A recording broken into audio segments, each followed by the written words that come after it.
Black Oni. Thank you for watching Black Oni Podcast. This is Geralt. I gotta get back to the path now. Enjoy. You're now listening to the Black Oni Podcast.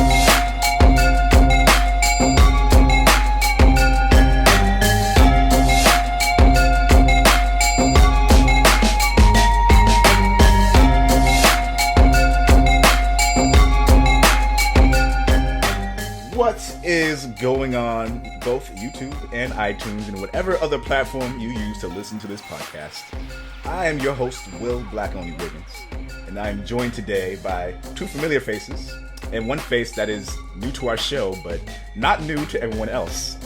So, the first guest I'd like to introduce is Dave, aka Soil, aka Soad. What's up? And then we have Chris, otherwise known as It's Yoru. Hey, what's up, guys? And we have none other than Doug Cockle. Hello, how are you guys? How is everybody? Doing well, man. Doing well.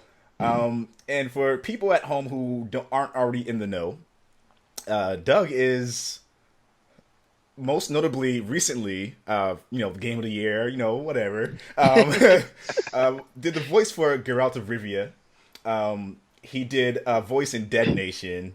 He played in Captain America.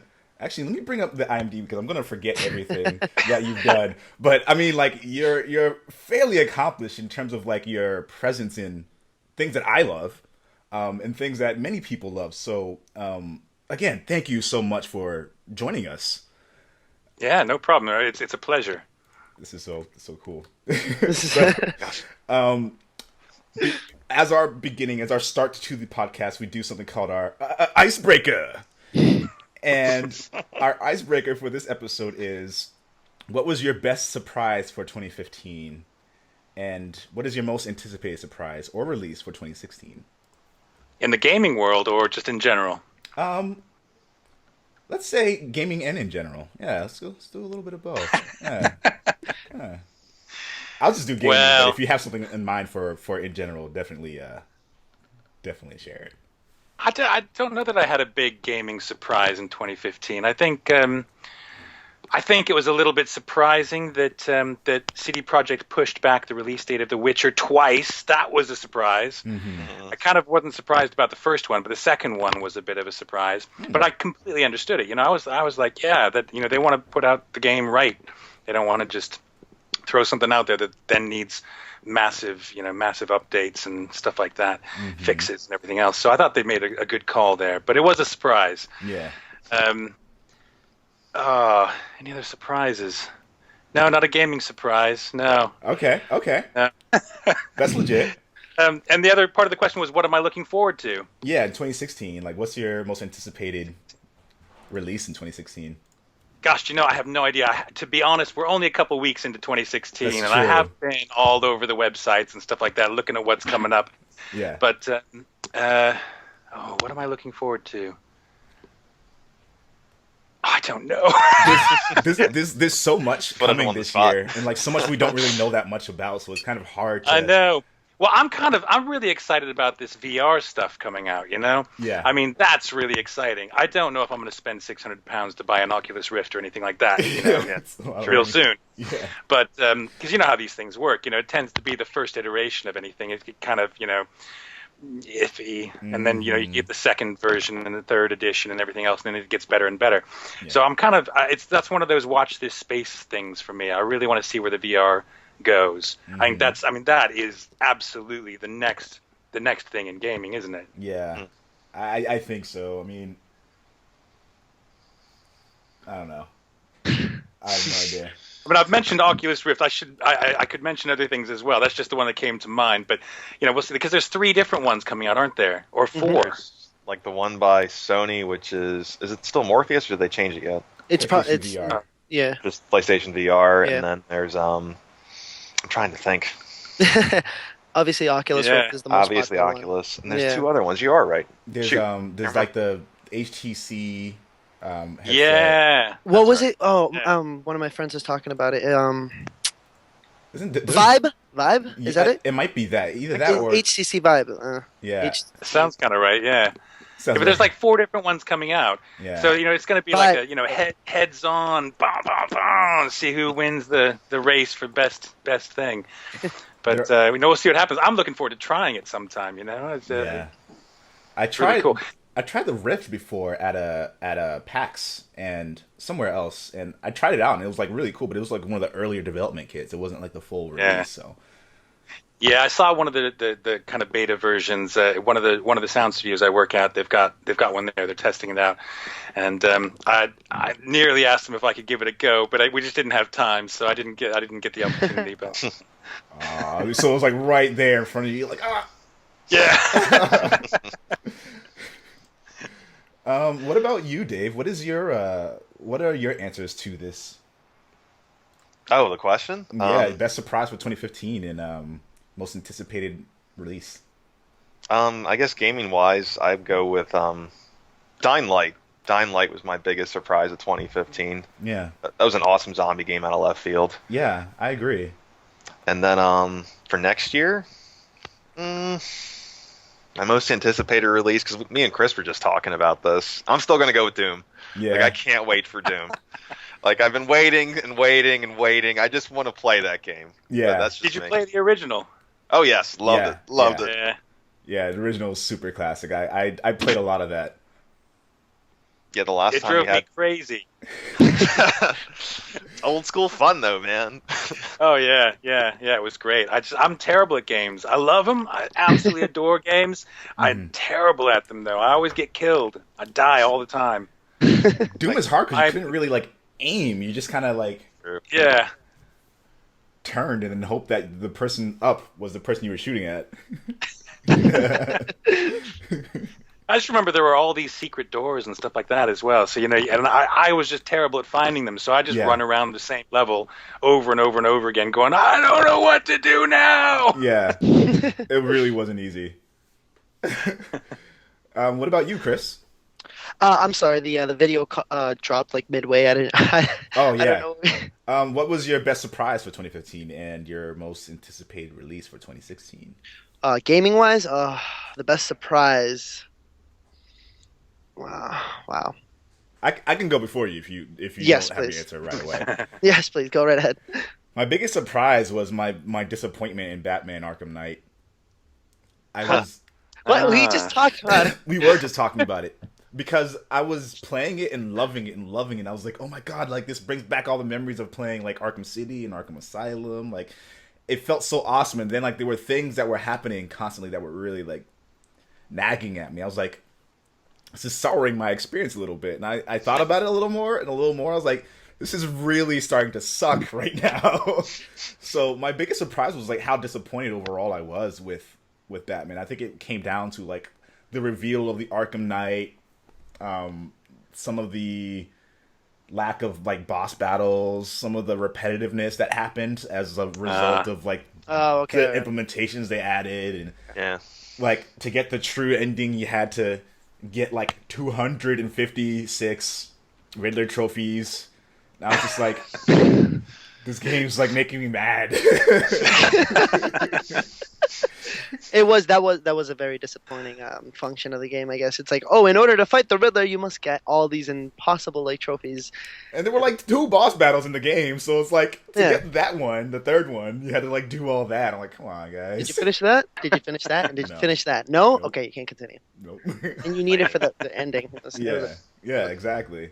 I still love it. There were a lot of things I loved about that game. Don't get me wrong, but Yeah. I was just disappointed. I guess I was just expecting too much. I think that's what we all were, especially with Rocksteady. I mean, Yeah. come on, they came at it, and we saw what Origins did, so we were kind of like left wanting more, I guess. Yeah. Yeah. I guess my most anticipated release is Horizon. Ooh. Really? Yeah. Zero Dawn? Well, Oh. it's between that and Paragon, honestly. Like I think those 2 games are. Huh. Well, okay, I lied. There's another game that I'll talk about later, but You I pick think one. in terms of like as a definite like it's most likely going to be really cool. It's going to be Horizon because it's like an action RPG set in the future with like crazy robotic dinosaurs. I'm still trying to figure out how that dynamic works and like why they're dinosaurs, but that's part of the fun. And they're fighting them with like bows and arrows and stuff Yeah. like that. You're Yeah. like, what? What exactly? Like I have so many questions. is and, this? like I want to know. the demos made it look amazing, Yeah. without a doubt. It does. It looks incredible. You could take off the Gatling or the Gatling gun from one of the dinosaurs and shoot him with it. I'm like, what is this? So what about you, Chris? Biggest Okay. surprise, most anticipated. I mean, everyone knows I'm a huge Final Fantasy nutcase, so it was definitely on the release of Final Fantasy 15, the demo. That was. It was so limited in what you could do, and it was only a taste of it. But oh my god, it was everything I've been waiting for the greater part of a decade for. Yeah. Yeah. It was It's unbelievable. literally been a decade. Yeah, A long time. yeah. Nice. We're not gonna get into that. I'm gonna have like PTSD flashbacks of that. Yeah. Every But E3 what about your most? Is that was your surprise or that was your most anticipated? that was my surprise. The most anticipated for 2016. Final As Fantasy no, I'm not gonna You follow. gonna double down? We were just talking about that. But no, there's so many games coming out. But I mean, if I had to just choose one, yeah, I think it's Mighty Number 9 comes out this year, right? Oh yeah. So yeah. Really Spiritual look. successor to Mega Man. That's Will knows how big of a Mega Man fan I am, and I just want to play it. It looks so good. I mean, he's putting his heart and soul into it, and it just feels like an original Mega Man game. It's wonderful. Can't wait. That's what I'm waiting for. Cool. That's awesome. Hopefully February. Please, Hopefully. please no subtitles. So this is the part of the podcast where we discuss. If we have a special guest like Doug, we will do an interview. So I want to get to know you is the title of this segment of the podcast. And the first question that I'd like to ask is kind of the obvious question, the thing that most people probably start their interviews off with, is how did your career in acting start? Not just voice acting, but acting in general. Oh man. Well, if you ask my mom, she'll say it started in the living room when I was about 8. But no, I went to university. I went to Virginia Tech and majored in theater arts and specialized in acting and minored in English there. So I mean that's kind of where it started. I originally went to college and I was a pre-med biology major. Wow. Yeah, I was going to be a doctor. But I'd done acting and drama and stuff throughout high school, and I always loved it. And I wasn't doing so well in chemistry. Okay. And you know, it's one of Not those easy. life moments when you kind of go, where do I really want to be in 20 years' time? You know, and I just didn't see myself in a white lab coat writing out prescriptions or whatever it was. I just didn't see it. And but I could see myself kind of, you know, doing something a little different, and it was a little bit scary. When I thought about changing my major, I called my dad, my mom and my dad, but it was my dad I was talking to at the time. And I told him what I was thinking about, and he said, son, if you decide to change your major, just be careful. Those people lead an alternative lifestyle. And I was like, okay, whatever. But yeah, I mean, that's kind of where it started, because I decided to change my major, and that was essentially the beginning of my career, because, you know, that was a big decision to make. But then I graduated from undergrad, went to Seattle for 2 or 3 years, spent some time there, worked professionally there for a bit, and then went back and did grad school. And then for some weird reason, my wife is English, British, but for some weird reason we decided to move to the UK just for a year, just because. Her family was still over here and stuff like that. So we sold everything in the U.S., came over to the U.K., and that's when my career really kicked off. Wow. Wow. Yeah, so what was it about moving to the UK that really made things kick off that way? well, you know, it's one of those things where if I had stayed in the U.S., I have no idea what would have happened, you know, because I didn't do it. So how do I know what would have happened? Right. I like to think I'm a good actor, so I think I would have done something. Yeah. But, you know, I came to the UK and very quickly found myself in demand in auditions because I was a genuine American. Oh, okay. Oh. The UK to film and so I mean I talked myself into a role in a play over here at the York Theatre Royal as the Gentleman Caller in The Glass Menagerie by Tennessee Williams, and that was great. Fantastic theater. Met a whole bunch of cool people, including Honor Blackman. One of the Bond girls. She's fantastic. That's cool. I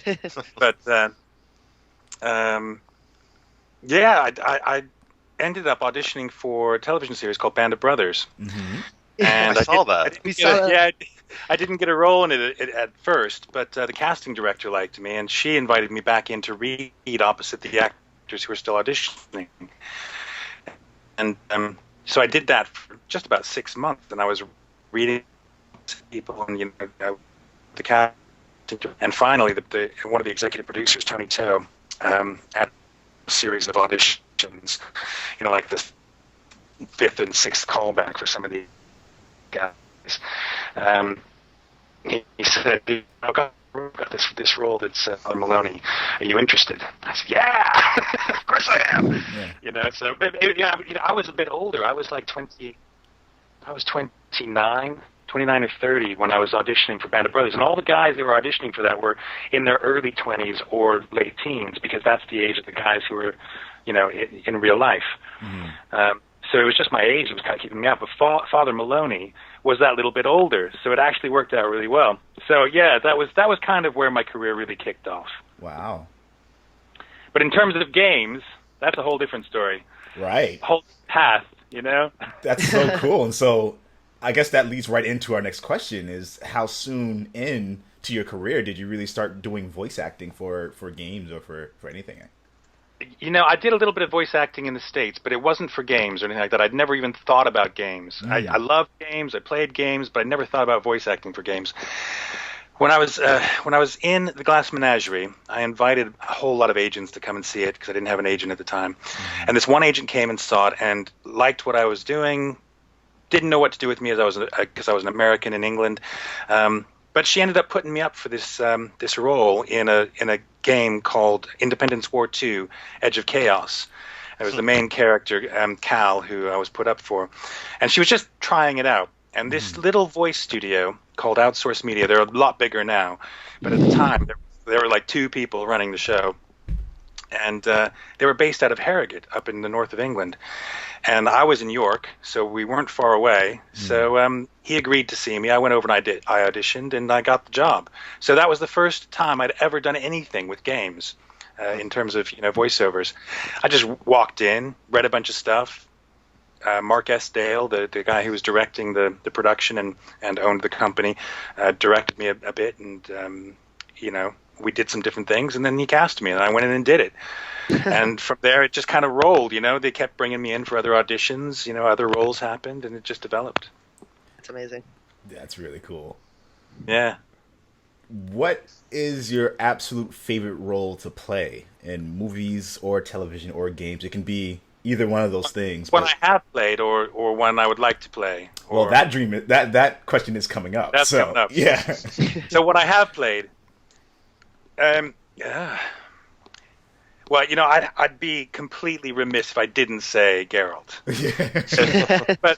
but yes, that's partly because Geralt's not the most dynamic character that I've ever played. But what's really cool about playing him is I've played him for 10 years, and across 3 games. So and it's rare as an actor to be able to do that with anything. Yeah. Yeah. Because mostly what you're doing is you're jobbing in and out, and you're there for 3 weeks or a month or a day or whatever it is, and then you go away. But this has been a 10-year relationship, so when I really look back, it's the development of the role, the development of the voice, the development of the character, my relationship with the developers, with the sound studios, all the people I've met, friendships I've made, and all that stuff. It's all tied in with this Geralt character. And so I have to say that he's probably my favorite character to play. But so cool. For that reason. But the one that it's not a media thing; it's a stage thing. I was in a play called Burn This at Lancaster, Duke's Theatre, Lancaster, and I played the gay roommate Larry. And it was so much fun. I had a blast in that play. I just enjoyed the character so much, and just had great time with it. And what I tried not to take the piss out of it or anything like that. I tried very hard to develop a very real, very truthful character. Yeah. And people did comment on that, so I was very proud of that. But I also enjoyed it because he was a funny guy. Yeah. As a character, he's just funny. Yeah. So That's so cool. Really enjoyed that. That's awesome. Would you say one of the things that this is not even in the agenda? This is a question that I've been thinking about for a while, and I can imagine being kind of a challenge for portraying a character like Geralt, because he's got the gravelly voice, of course, and I know that over time that can hurt your voice box a little bit, but it must have been really interesting and difficult to kind of convey this kind of stoicness, but also kind of making the character interesting, because I'll be listening in on the conversations that are happening in The Witcher, and they say that witches are supposed to be emotionless, but it's very it's very clear that Geralt has emotions, and he tries to be stoic, but there's times when he's really invested in a situation or a scenario, and he wants to do the right thing. That's always been kind of ingrained, or do what he thinks is kind of the just thing to do. So yeah, what is that experience of kind of trying to teeter on the edge of both of those been like? It can be frustrating, to be honest, because as an actor, I really want to get into the high drama, Yeah. I want to play with stuff, but also it's been a real challenge, because finding ways to allow, just through the voice, Geralt to have a three-dimensional existence, while at the same time I'm being directed to take out as much emotion as I possibly can. It was very challenging, and sometimes it's frustrating because you're trying to achieve something that is against every bone in your body. Yes. But at the same time, there's something really satisfying about it, and I think that the key to Geralt is that it's not that he's emotionless, or that any of the Witchers are emotionless. I mean, if you look at the other Witchers, Vesemir, some of the other guys, they're not emotionless. Correct.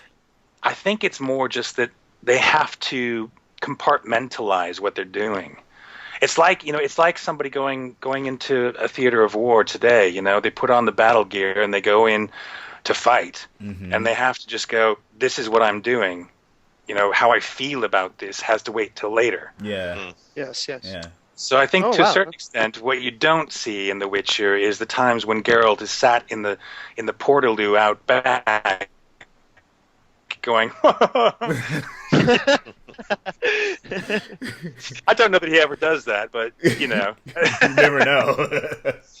in those private moments off camera, outside of the game, I'm sure Geralt has his moments, Bottle of whiskey, packet of Canadian chocolate club. chip cookies, duvet, watching Sex in the City or something. I don't know. Oh my God. The equivalent of Sex in the City at the time was Sex in Novigrad.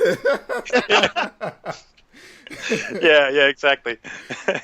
And it's always been All weird. my Baron's children. It was always I was always confused about that playing through the game, because I was seeing all the Witchers kind of interacting, and I was like, these guys, I guess it's a myth in the mythos, right? It's their myth is that they don't have emotion, and then when they come by, they're like, oh, you really don't have emotion. It's like, no, he actually is doing the right thing here. What is your dream role? My dream role. There's not a specific one. I could name a lot of roles I'd love to play, and most of them are in the theater. Okay. Really, because I grew up on the theater. I was trained as a theater actor, and my great love is live performance. But I do love television and film and voiceover work and all of that as well. It's all great. It's all wonderful. But my real passion is live theater performance. I think. I mean, I could say all kinds of things. I'm a little old to play Hamlet now. I would have loved to play Hamlet. I'm probably about 20 years from King Lear. There's things like that. The classics. Yeah. But I think what I really would like, I don't have a dream role. I think I have a dream situation where I would love to work with a really, really great director and work on a role that becomes part of a film or a television series or whatever it is that becomes iconic. And The Witcher is kind of like that, actually. But and Geralt is like that. Mm-hmm. So I have done that to a certain extent. But I would really like to do that. I'd like to do that in film. I've been watching all these interviews about the Hateful Eight, Quentin, and stuff coming out. I'm just going, oh man, I would love to have been in that film. Yeah. Mm-hmm. You know what I mean? Just a really, really brilliant, iconic director with all these fantastic characters and these other actors who are so good and so passionate. I don't care what the role is. I want to do that. Yeah. Yeah, that sounds like a good time. Yeah. It sounds like a very good time. I think I remember both Chris and Dave had really good questions too that they wanted to ask. I wanted you guys to ask those questions. I can remember. Chris, you can go ahead. Of course. One of my questions was at the time I didn't know that well, at the time I was wondering, did you ever actually work with any of the motion capture suits or the mocaps? Like no, and it's one of those. Yeah, no, I haven't. I've never done that in any game.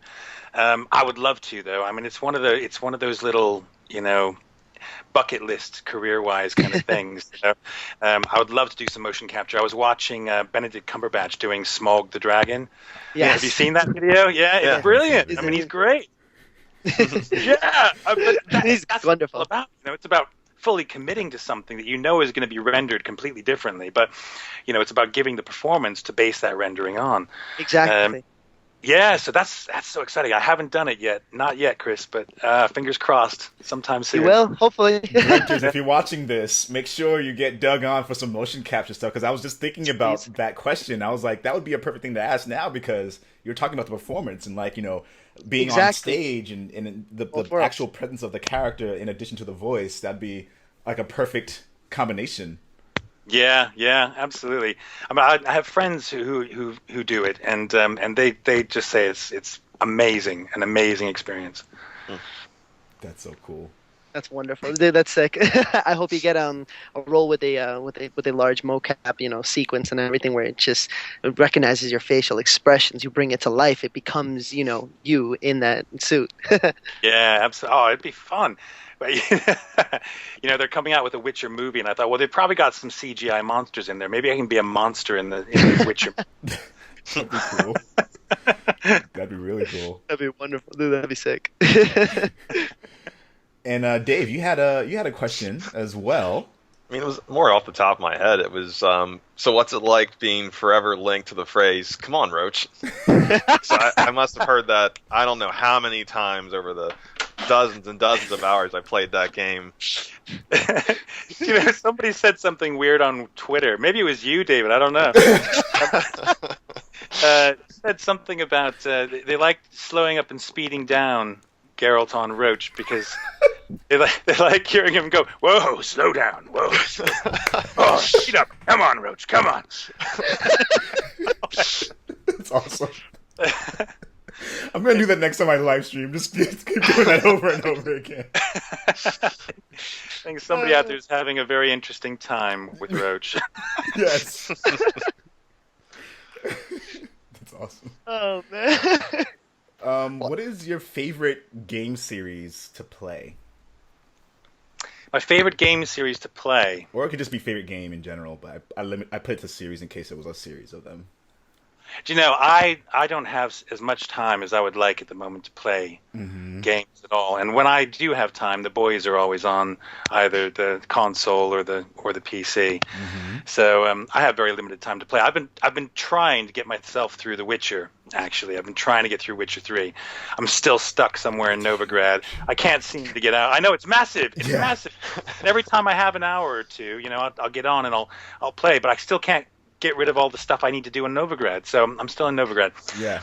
And I'm really enjoying it. And it would be cheesy of me to say that it's actually my favorite series to play. But I am really enjoying it.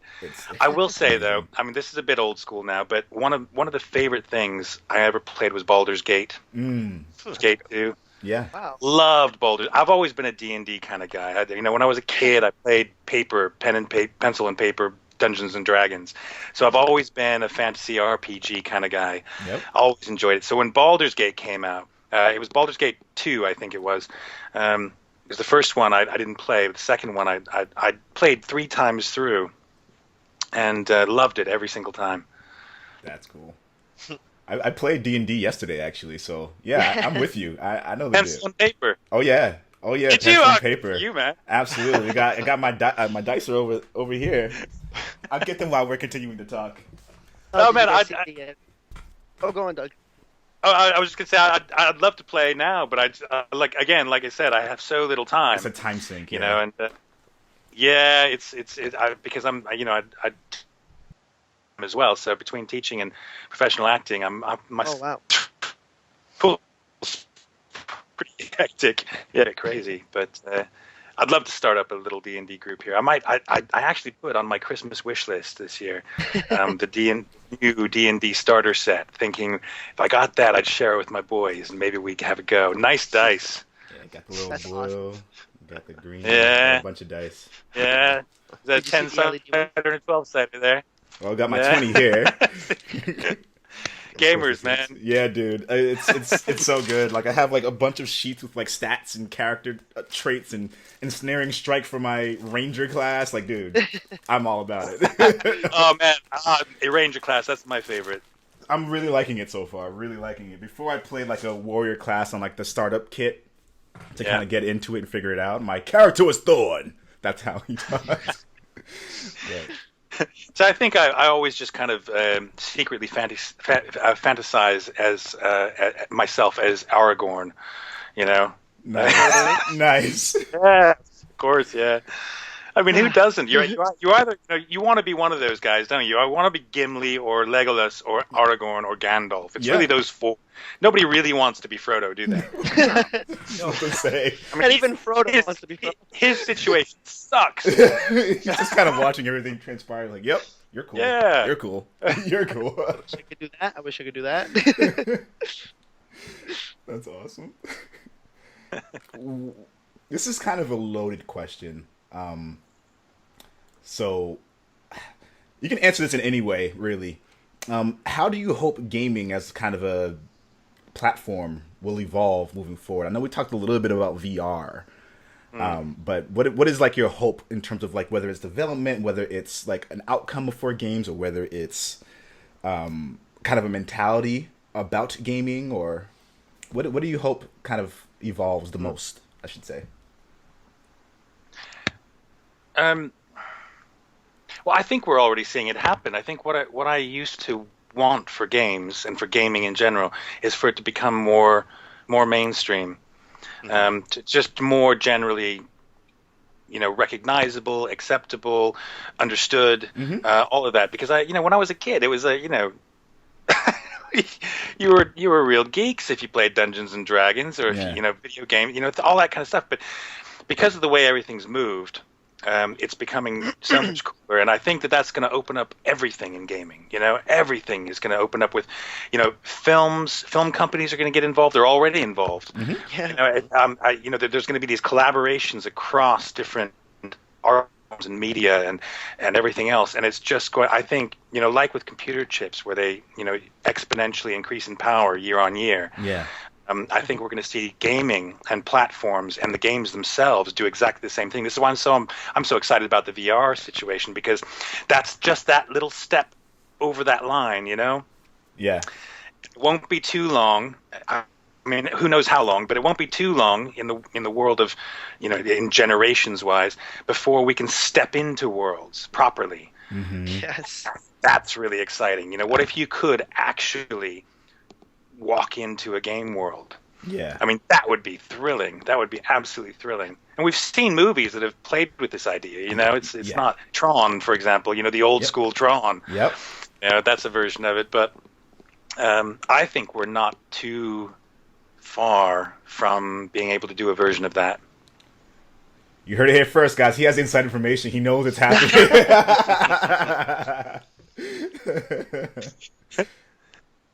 No secrets there. I know nothing. I know nothing. I think that's really interesting, and I also think we're kind of heading in that same direction too. It's like this is what our next big step is. I don't know logistically, like control wise, if it'll still be, using a controller, or if it's going to be in a literal space and you're kind of, moving around in the virtual world. But I would also love to see how that transpires. Like, bring it on. Yeah, it's like the Star Trek hologram kind of, holodeck. Yeah. Yes. Yeah. That was so cool. I mean, science fiction always predicts the stuff that we end up being able to do. So it's going to happen. I just think we're closer than ever. I'm just waiting for lightsabers, man. Obviously, we're closer than ever. Every year we get closer. Yeah. Yeah, exactly. It's almost there. Yeah. Another kind of loaded question, but if you can make your own game, what would it be like?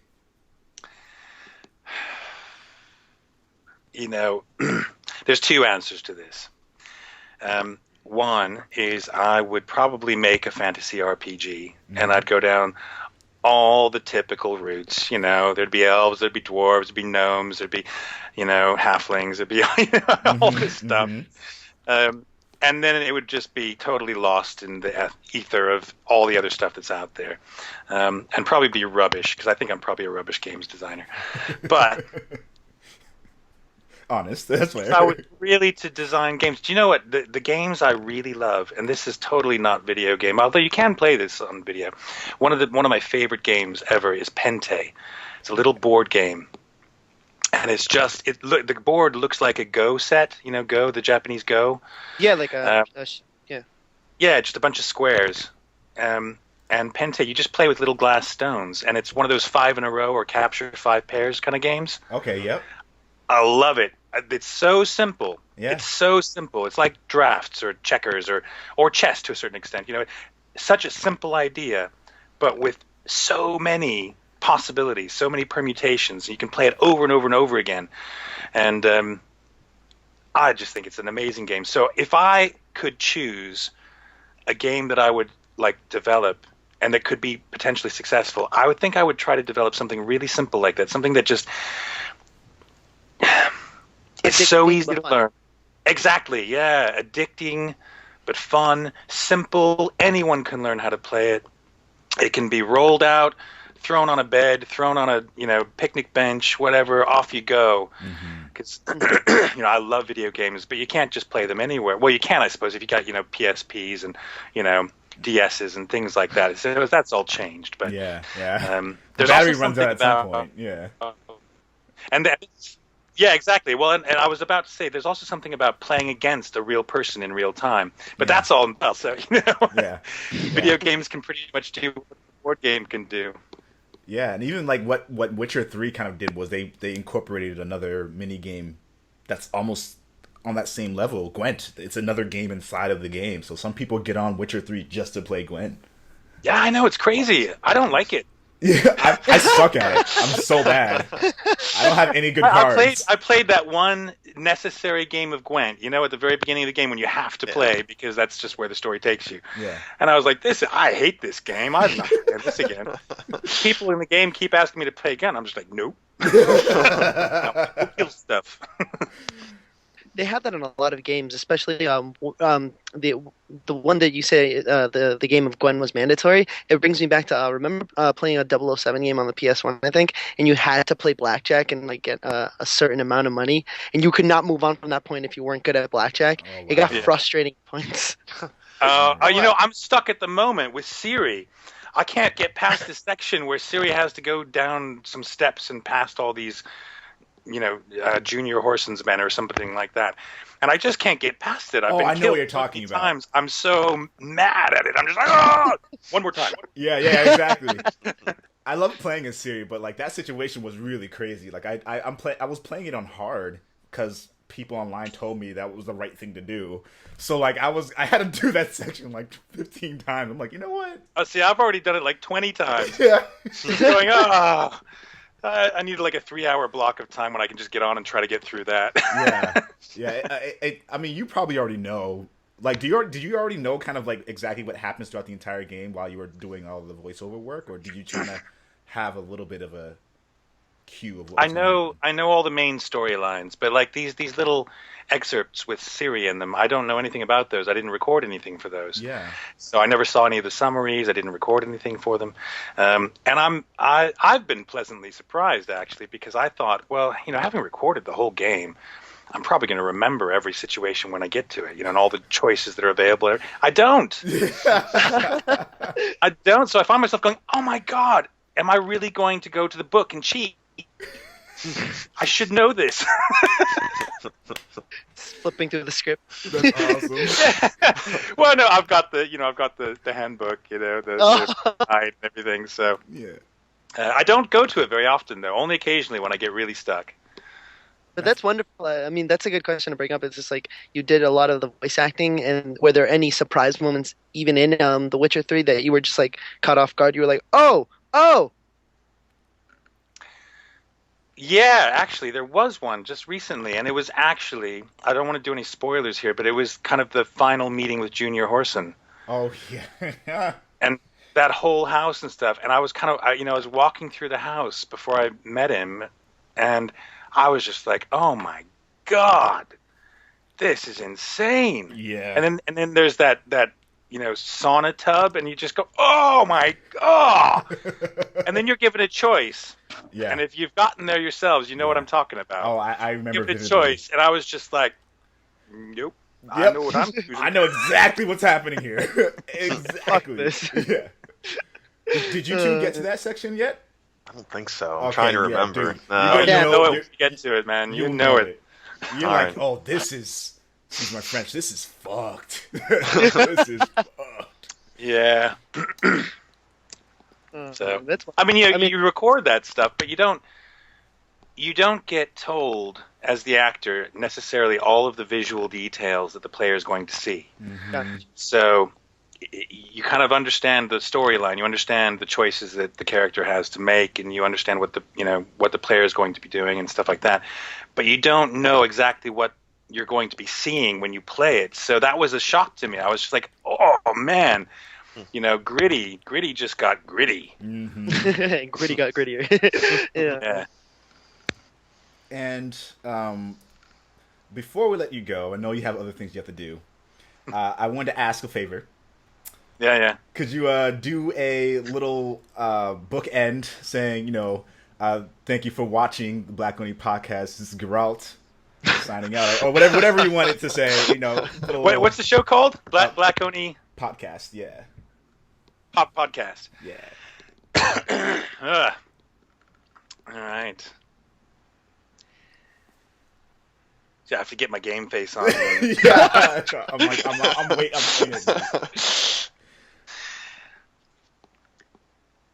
Thank you for watching Black Only Podcast. This is Geralt. I gotta get back to the path now. Enjoy. What? Like that? Yeah, I like it. I think I mentioned to you in a tweet before. I was like, every time I'm on stream or playing it, like I'm trying hard to do the voice. I'm just like, this isn't this, because like I'm kind of like amongst some people I know I'm known for like doing the Solid Snake voice, so it's a little similar in a way, but it's like if I'm trying to do it, totally not the same. So I'm like, man, this is harder than it looks. It's totally different. Somebody tweeted to me the other day, yesterday actually, and said, "Hey, did you do this particular character in Watch Dogs?"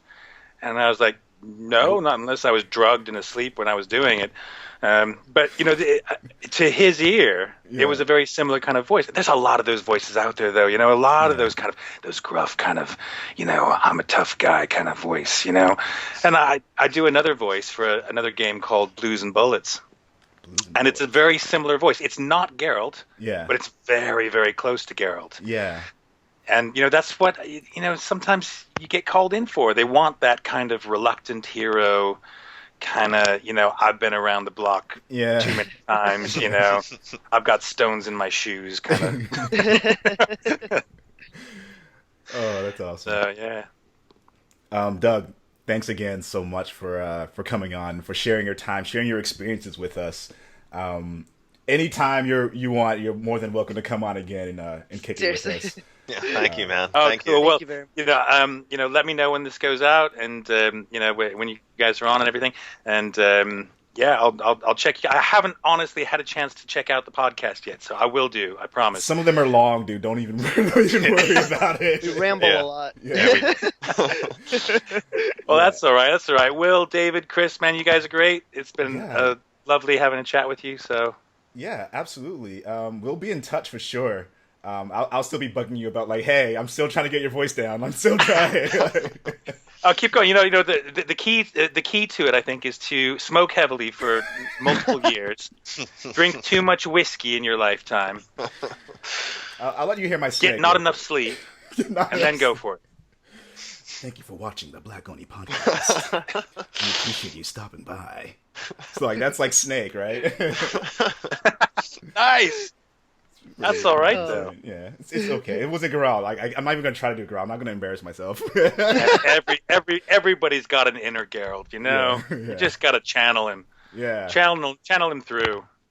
And I love the way you say mm-hmm. Like every like just so subtle, so perfect. I'm like, oh man, this is good. Yeah, there we go. That's wonderful. Yeah, and it's all the little things, isn't it? You know, the ones that everybody knows, like care for a game of Gwent. Like, no, damn it. So long. Farewell. I'd like to have a look at your wares. Yeah.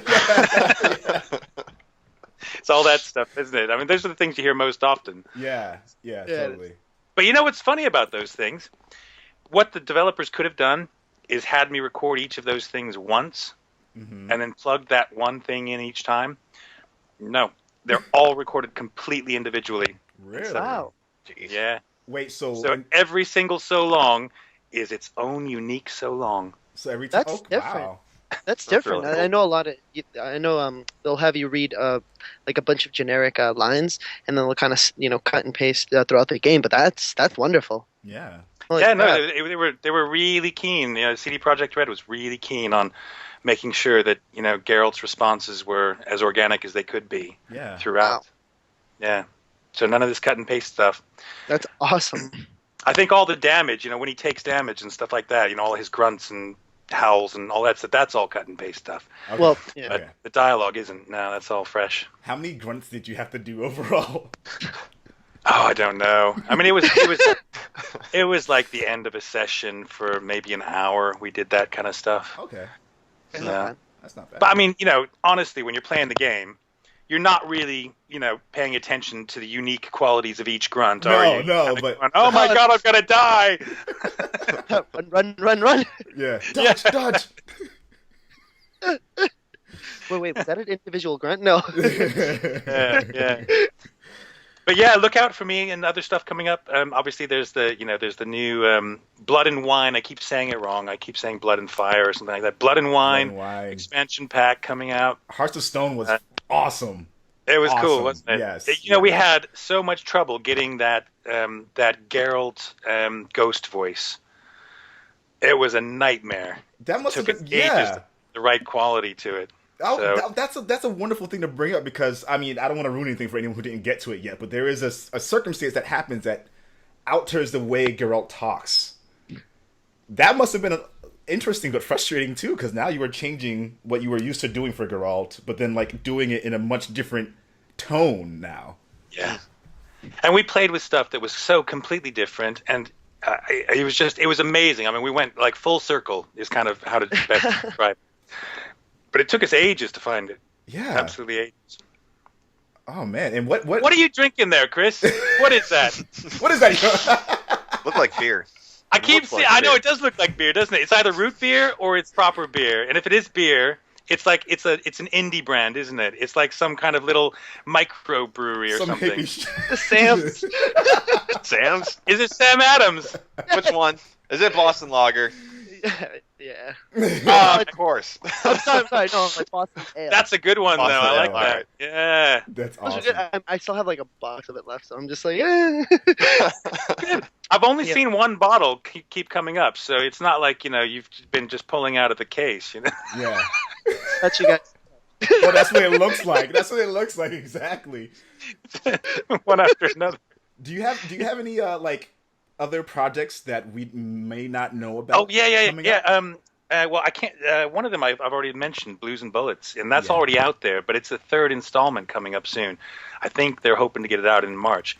It's got kind of mixed reviews, but most of them have been really positive. And they're this fantastic little indie company, small developers called Crowd of Monsters, based in Spain. And they're just doing some fantastic work. So go check them out because I think Looking at it now. I think you're going to see good things come out of that studio in the future. And it's a beautiful game as well because go check it out. You'll see what I mean. Yeah, I'm looking at it right now. But I play the main character, Elliot Ness, in that. Oh, wow. And so I recently recorded the third episode of that. And there's a game by Ubisoft that I can't mention, but I think I can mention the developers that's coming out. You probably won't recognize me in there, but I am in there in several guises, different guises. Oh, man. So Lord, if yeah. that's what I man. think it is. I'm If it gonna is be what I looking think for it it the is, entire time now. Yeah. is it scheduled Yeah. for 2016? I don't know. I haven't been following it on the web or anything like that. I just know that it's not too far out from being released. It's been in development for about 5 years, Oh, wow. I think. I auditioned for it like a year ago, and then only just recently recorded. So, Oh, this is gonna be nuts. Oh, I can't wait to see. You gotta set. but so you can go on the Ubisoft website and check out all the different games they're developing and make a guess. Just you're gonna pull up the list. Just start one. Is Yeah. it this one? No. Is I'm it this already- one? No. Is it the? I'm already on the site. I'm already like looking for it. Like, which one is it? We saw. But I can say no more because I signed an NDA. Yeah, dude. It could literally be Assassin's Creed. It could be Far Cry. It could be. It could be anything.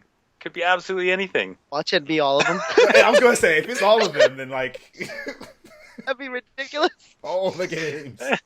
When it comes out, you gotta tell us which character you play. Oh man. Oh, and we can look at the credits too. I found you. It's like we see. We know. Did you guys have any other questions you wanted to throw down? Are you a soccer fan? Oh man, You live in- I love soccer. I love soccer. They call it football over here, Chris. Yeah. Yeah. Eh, You can get beat up for stuff like that over here. You know? I say What's soccer. that? I say soccer because we have a. yeah, we have a Yeah. football. No, I know. I'm American. It's always soccer for me. I always have this funny little hitch when I say to somebody, are you a football fan? Because football means something totally different to me, obviously. Yeah. But you know what's really interesting? I do love soccer. I love soccer, but I don't follow it. I used to play. Oh. I did my knee in playing soccer. Oh. Yeah, I used to play either center fullback or right fullback. That was my position. Wow. I play striker, number 9, center forward. Yeah, you look like a striker. You got that look, with the little mustache and stuff, and the hair coming down over your eye. Yeah, he You got a striker kind of. Yeah. No, yes. But you know what's really interesting over here in England is American football is coming over here now. Oh. Yes, Yeah. it is. They play at Yes, Wembley. it a lot. is. I didn't know that. Yeah, I mean I've been over here 16 years and you never saw anything. And you see guys, I've only seen it a few times, but you see guys walking down the street on their way to a football practice with full pads on and stuff. And I was just like, where am I? Am I in England? It's just you never used to see it in England. It's true. They play a lot at Wembley Stadium now. The franchise. Oh is man, you starting guys to- are making some funky noises. Yeah, I think Skype is just being. Yeah, we're coming in and Yeah. out. Yeah. Yeah. Sorry about that. I don't know. I don't know how to fix it. They can't handle our excitement. Yeah. Too much cool going on. Too much hype. Just a bold fat guy.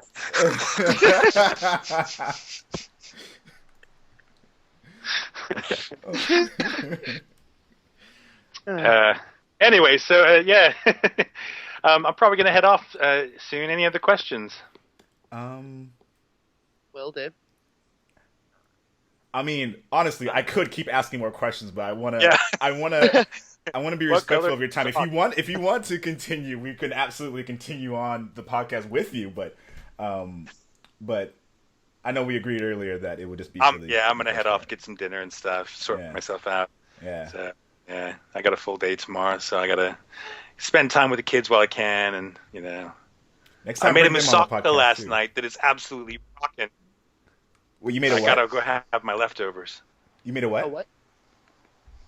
Moussaka. Soccer. Last question. Moussaka? What is that? Moussaka. Now, I think that's the Greek term for it. It's like a Mediterranean lasagna, and but there's no pasta in it. Or you can use pasta in it, but the one I do has a base of potatoes on the bottom, and then you have this like meat sauce, red meat sauce, and you do potatoes, meat sauce, then fried aubergines. That's eggplant to you guys. Okay. And then more red sauce, and then courgettes. That's zucchini for you guys. And then more red sauce, and then a bechamel cheese and flour sauce over the top, and then you bake it. Oh my god. And it's delicious. It's absolutely out of this world. Oh, and you have to remember though to put some cinnamon in the meat sauce, Really? and you have to put some nutmeg in the bechamel sauce. That sounds amazing. Sounds epic. That sounds. If you want to look it up, look it up. There's this British cook named Rick Stein, Stein, and it's his special moussaka recipe. You can look him up. Yeah. I love to cook as well, but that is beyond what I would have thought to do myself. So that's really cool. That Yeah, looks it delicious. takes a little time, but man, it is so tasty, so tasty. Little red wine or some dark beer with it, Yeah. Something new to try. Yeah. Yeah, Really definitely. cool. If you find yourself in the U.S. for any of the conventions or anything like that, do let us know. Let me know. I'm probably going to be at PAX East. I'm going to try to make it out to. I don't know if I'm going to be able to go to E3, but I'm going to try. We shall try. Yeah, we'll try. And yeah, if I'm ever across the pond, it'd be great to meet up with you in person and kick it. Oh, I think he froze. Oh no. Oh Oh. It's like staring intently at you. no! Yeah. Wait, is he back? I think he's back. Are you back? I don't think so. Looks like he froze out. Oh no! Like he froze him, Will. Yeah. That question stunned That him. question just ruined everything for everyone. Why? It's gone. He's just disappeared. Oh, there he is. Oh, there he is. There he is. All right. Well, I was just saying, if we're ever in the same area at any time, it'd be awesome to meet in person and kick it. Where's your kind of rough locale? I'm in Will? Boston, Boston, Massachusetts. So Cool. Where are you, Chris? Boston as well. Are you all three in Boston? No, I'm in Pennsylvania. I'm the one. Ah, I'm an Yeah. old Pennsylvania boy. Whereabouts? I'm in Marietta right now, but I'm from Lancaster. Oh, right. Yeah. No, I went to Penn State for my graduate degree. Oh, cool. nice. So yeah, right in the middle, State College. Nice. Oh gosh, that's the best place Yeah. to be then. All right. I spent a little time in Lancaster, though. I thought it was a nice town. Yeah, born and raised. Yeah. Yeah. Nice. Yeah, all East Coast guys. Well, cool. Well, if I'm ever on the East Coast, especially up in that Northeast kind of section, I'll give you a shout, let you know where I'm at. Same here. Awesome. I eventually plan to make it out to England, hang out. Yeah. Yeah, I need to go to dude. the- If you come over this way, let me know. If I can meet up, I'm happy to do that. Yes. Awesome. I I'll definitely need to treat check you out to the an English pint. Oh yes. Oh yes. I'm already ready. All right, Doug. It's been awesome. It's been real. Everyone at home, big round of. I know we can't hear your round of applause, but do it anyway. That was awesome. I'll do it. Yeah. Well, thanks for talking to me, guys, and all the best to all your listeners. And if you haven't played Witcher 3, play it. If you haven't played Blues and Bullets, check it out. It's worth checking out. And look out for other things coming up. There's lots of good stuff coming up. So Yeah. it's going to be a good year, I think. 2016. Yeah. 2015 was awesome. 2016 is going to be great. Too. Better. Yeah. It has to be. So, we took a quick break. We are back. For people at home who listened to the first part of the podcast, the interview with Doug Cockle, guys, so awesome. We had an extra conversation after the interview, and he's just a really stand-up guy. I think you guys are... go check out the games that he's in. Go check out the movies he's in. He's super awesome. Awesome. Down Really, to earth. really lucky to have him on the podcast. And, of of course, I'm really lucky to have these gentlemen with me for the rest of the podcast. We have so much hype for you guys. We got some football in the background, so you might hear a random outburst or two.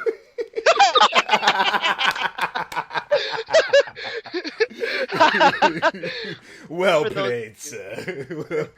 For those of you that are just listening to the actual audio, if you could only imagine, just Dave's computer just slightly shifting to the left, so he has a perfect visual of his TV. Oh god, the way he did it was just so sneaky too. It's just like, so the rest of the podcast will consist. We usually have like gaming news, notable gaming releases. There's so much stuff that happened between the last podcast and now, so we're just gonna move on from that.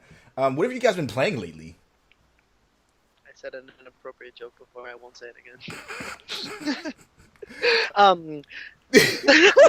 That's on you. You can. I won't judge What you. have I been playing with? Myself. I have, we just finished up school. Well, I did. Work's been not too bad. I've been playing a little bit of Blops as much as I could. Black Ops 3. I've been on my believe it or not, I've been.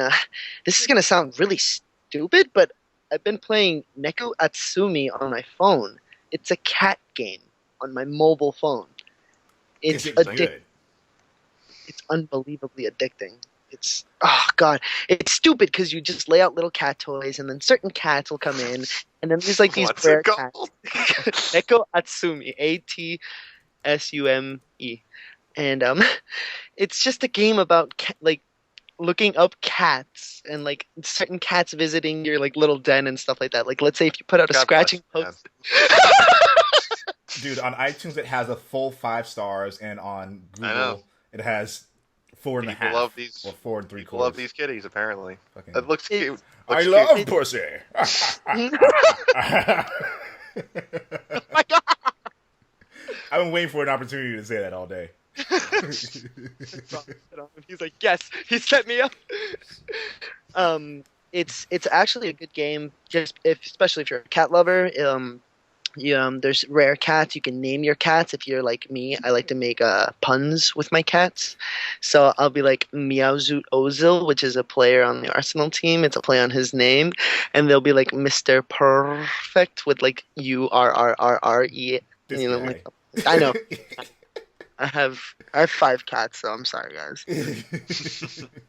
But I mean, like simple games like that, like on mobile, is honestly what's taking over a lot of people's like lives. Take my boss for instance. He'll sit down and play that he'll play that the Tacticianers game with the army. It was like armed and Arm and Conquer or something like that. It's ridiculous. There'll be a bunch of guys doing the same thing, and they'll play pool and stuff like that. It's the simple games that get a lot of downloads, ratings, and such. Sure. It's kind of addicting. And it also connects a lot of the older generation with the newer generation. Older generation with new technology, because they can play old school games like pool.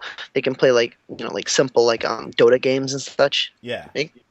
It's kind of bridging the gap between like. It'll bridge the gap between a bunch of old school players and new games and such. It's quite wonderful, actually. Nice. Yeah. What have you been playing, Dave? Black Ops 3 as well. Rocksmith as usual, and getting back into The Witcher as well, which has been long overdue. And it's like the only reason I got back to Witcher recently was because I finally put down Fallout 4 just for a little bit. Yeah. I can't put. I mean, I didn't name Fallout 4 because I'm assuming most gamers are playing. Yeah. It goes without saying, it's an amazing game. Like, I'll find myself playing not as long as I did with Arkham Knight, but it could get up there if I don't, actually check my phone and be like, oh, it'll be like 4 hours gone by. I'm like, all right, I think I should stop. Yeah, dude. I think I've also been playing Witcher 3 and Fallout and Black Ops 3. But like people love to like talk shit about Black Ops 3, guys, but it's just a fucking fun game to play, dude. Like, people like to rag on Call of Duty because it's an easy target, and of course because of the communities, like a lot of like. Well, that and they come out with one every damn year. I mean, Yeah. I'd still like a year off. Just give me Yeah. 1 year off, but it's cool. Yeah. I still bought it and played it. Yeah, it's been a lot of fun. This been another game I've been playing a little bit of Gears of War. Yes, I've seen your streams. Yeah, a little bit of that. Trying to show a little bit of love to my Xbox One. Please don't turn on. Like it was like it almost it almost turned. It tried to turn off during one of my live streams, and I didn't say anything about the word Xbox, so I was fucking pissed. It happened on stream, so I was like, guys, this is why this console pisses me off. It's trying to turn itself off just because. Why? Can we get a gif of that? Oh my god, that was great. It's like, yeah, for all my Xbox. Please don't turn off. He like whipped his head at a speed. Like it just It's listening. But Yeah, no, it's always listening. So I was just not a fan of that. But honestly, the games on Xbox are awesome. So I play them whenever I get a chance. But what I've been playing something else too. I've been playing a little bit of Dishonored. nice. Yeah, Nice. yeah. Got back into Street Fighter. Dude, Street Fighter 5 is going to be amazing. Cannot wait. Yes. I've been playing like a lot of other little stuff in between. Played a little bit more Warframe. A lot has changed in that game. That like wow, but I'm still like super powerful, so it feels really good playing it again. Because like, even though all this stuff has changed and like they open up so many more options for different types of things you can do, like I'm still fucking powerful as shit. Will So- just walks over. What is this shit? Arrow. Dink, dink, dink. It's nice. It's nice. It's nice. One question that I have for you both, since I like have become a regular on the podcast, Mhm. what have you guys thought of since we first started? Well, Will has been doing this for 50 episodes on. Oh, congratulations! This is the 50th podcast. Eh, Thank you. Forgot about that. I I've should've had done many that. of you on for a lot of the ride, so that's been an honor. How has gaming evolved since you started your first podcast? I wanted to ask both of you since you've been much longer here than I have. When was the first one? The very first one was back in. Give me a second.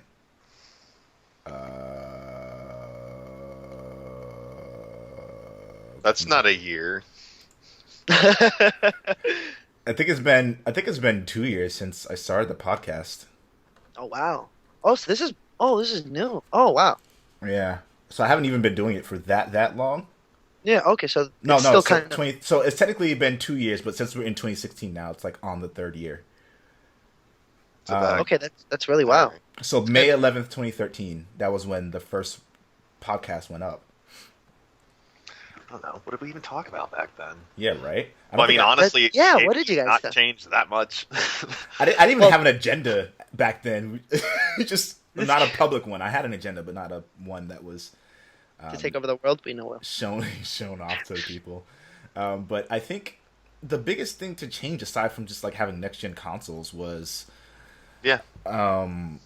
just the way that we interact with the media. I mean, like at any given point, any of you guys can just upload a screenshot of something that you're playing, or this really funny moment. You can just upload a quick video clip, or you can like just jump on a party chat. Like the ease of connecting with people is much more. Like there's a in a way there's more of a similarity to PC gaming, but in a way it's even more different now because of how easy they made it to just get on, to share something, to jump in. It's all just so much more accessible.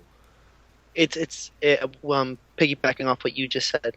Beforehand, we would, even with the PS3 and let's just say Xbox 360, certain things couldn't have been imagined, like streaming and such. And now they come with applications on PS4 and Xbox One. Don't turn on, and just like stuff like that. You know, it's amazing how the gaming community has come from. You know, like Doug Cockle said, it's like kind of being, oh, you're a nerd for gaming and stuff, to this huge mainstream thing, and a lot of people are gaming. A lot of people are trying to do excellent charity work with their gaming, and it's making a difference, and it's wonderful. There's also assholes out there too, but we won't Yeah. get into them. You know what I mean? Yeah, and I think Yeah. When Doug said that, like, I kind of remembered my mom saying, like, you know, when we're watching football games or any sporting events, like a few years ago, you saw trailers for movies and you saw trailers for beer and all sorts of stuff. But even she's noticing, being in her 60s, like there's a lot of games coming out. Yeah. That wasn't really a prominent thing. And we're all really connected a lot more than we were too, but it also reminded me like how if you open your mouth and say the wrong thing and the shitstorm that is brought down upon you. Yeah. You will be retweeted, you will be quoted, you will have sound bits made of you, and it's at the same time it's great, but at the same time it's just like if you say one thing that doesn't, go well with the hive mind, you will get, for lack of a better term, crucified. Yeah, it's just kind of nuts. Yeah. But I mean, it's a double-edged sword. You got your goods and your bads to it, but Exactly. I guess we only started doing this like right before next gen launch, so Yeah. we've kind of just seen what it's done the last few years, and now they're already talking about the next gen systems, Yeah. PlayStation 5. Come on. I know. Yeah. They said 2019 is probably the projected time is coming, and that doesn't seem that far off. PS4 came out 2013, so 14. But it 15, came out the 17, Edge. 18, Yeah. 19. So it's 6 years. But it came out on when 13? Well, 13, 14. Let's count that up because it was Yeah. in Yeah. You're right. October. So It it's was November. November. Yeah. November. Yes. I Even remember worse. that. Yeah, no, exactly. Right on the teetering edge of 15, so that would only be 4 years. Mhm. Let's break that down. I mean, obviously PC gamers have to go through with everything. They have to update their the PCs and such like that. But that's like small parts here and there that they can afford. Like the next gamer, the next graphics card and everything. It'll be like what, 150, $200. That's Yeah. fine. But I mean, it lasts you for the next 5 years. I won't mind it as much as long as we can still play our PS4 games. Because, like, especially with these streaming services, for example, and, like, everything on the online, you have to download them, you can't use discs, like... But Will, I mean, it's come into a thing that's become such a debatable issue now. It's with certain consoles not allowing to play older games. Yeah. Like, I mean, it's annoying because, I mean, let's just say we get the PS5, but we can't play any PS4 games. It's like, it's the same thing. It's like recycled. It's reusing the same mode that you're not being allowed to play with PS4 games or PS3 games on PS4. You know what I mean? It's annoying, to say the least. Absolutely. And I think I'm going to give a shout out to Rich from Review Tech USA. I was watching one of his videos when I was, like, doing laundry, and he was talking about, like, how impressed he was on PlayStation Now as a service in terms of like it working properly, like working really smoothly. He was using Wi-Fi when he did it. He was like, it's running better than any other streaming service he's used before. But at the same time, it sucks because those games are on rotation, and like this whole digital only future that people are looking for. Like publishers can take games off of the service at any point. Look at PT. Look at Scott Pilgrim. Yeah. Look at like one of the Darksider games or something like that. It went back up because THQ is that game got bought out by someone else. But like there's games that like don't do well anymore that like you can just no longer play anymore because the publisher don't have it up. And Konami are assholes, and we will talk about that very shortly. But don't we talk about that every time? I feel like you and me will just like crucify them on a daily fucking basis because they deserve to be fucked up. Fuck them. Fuck Konami. Fuck you, Konami. Fuck you, Konami. Fuck! Seriously. They had to bleep out as many times we say fuck Konami. Fuck and fuck. We'd all be beep, beep, beep, beep. Konami, beep, beep, beep, beep. That's true, though. Yeah, that's a good question, though. It's a really good question. Do you guys care about Gran Turismo? I mean, I put it on there because we haven't heard anything in a while, and there's always Forza is always out everywhere. In front. That's so true. Forza's just blasting on the commercials, and for Xbox, and Sony still has their competitor, so it's still coming. Yeah, and it sounds like shortly. It still looks awesome. Mm-hmm. I personally don't care because I don't know what it is. Except with the exception of Drive Club recently, which really still impressed me, and I still have that sitting on my wall. Mm-hmm. Even the last Need for Speed tanked. Yeah, because it was bad. It was only at night, and the cutscenes were terrible. Some of the customization was really cool, but I heard it was just fucking weird. Like, why did they do this to this game? So, I mean, they have I have a lot of friends who play who play the new Need for Speed and who are also into the modding world in the real world. Like they mod their Civics, they mod their WRXs, and they said that the customization was wonderful because they have a lot of up-to-date aftermarket parts, and it makes the cars look amazing. Don't get me wrong. I love that about Need for Speed. Yeah. Oh yeah, like they had the Rocket Bunny kit. Rocket Bunny is it's like exterior panels that go on to the to your car to make it look a little bit more wide-bodied, but it kind of gives it the effect of looking like you just put it on there. I guess it's kind of like it's there, you know it, and it looks cool, but it's not like it's blended into the panels and such. But But a lot of them said that the science behind the driving and such was just so shitty. Like the customization about Need for Speed was always great. It's always going to be there. But some of the shit that they did with the science behind the drifting and the racing was just not necessary. Oh man, it was horrible. And the cutscenes were a huge fucking debating point. Yeah, I tried to really like Gran Turismo growing up, and I played 3. I played 2. I played 3. I owned 3. I played 4 and 5, but like there was so much realism that it took away the sense of speed. So like the sense of speed and like how hard it was, like you really had to drive a car like you really would. And I was just like, I kind of just want to drift around this corner and like throw some rims on my car and like fucking throw a spoiler on and like have a good time. So that's what I wanted out of my racing experience, and I wasn't getting that out of Gran Turismo. But I respect and appreciate what Gran Turismo has done for racing series and for gaming in general.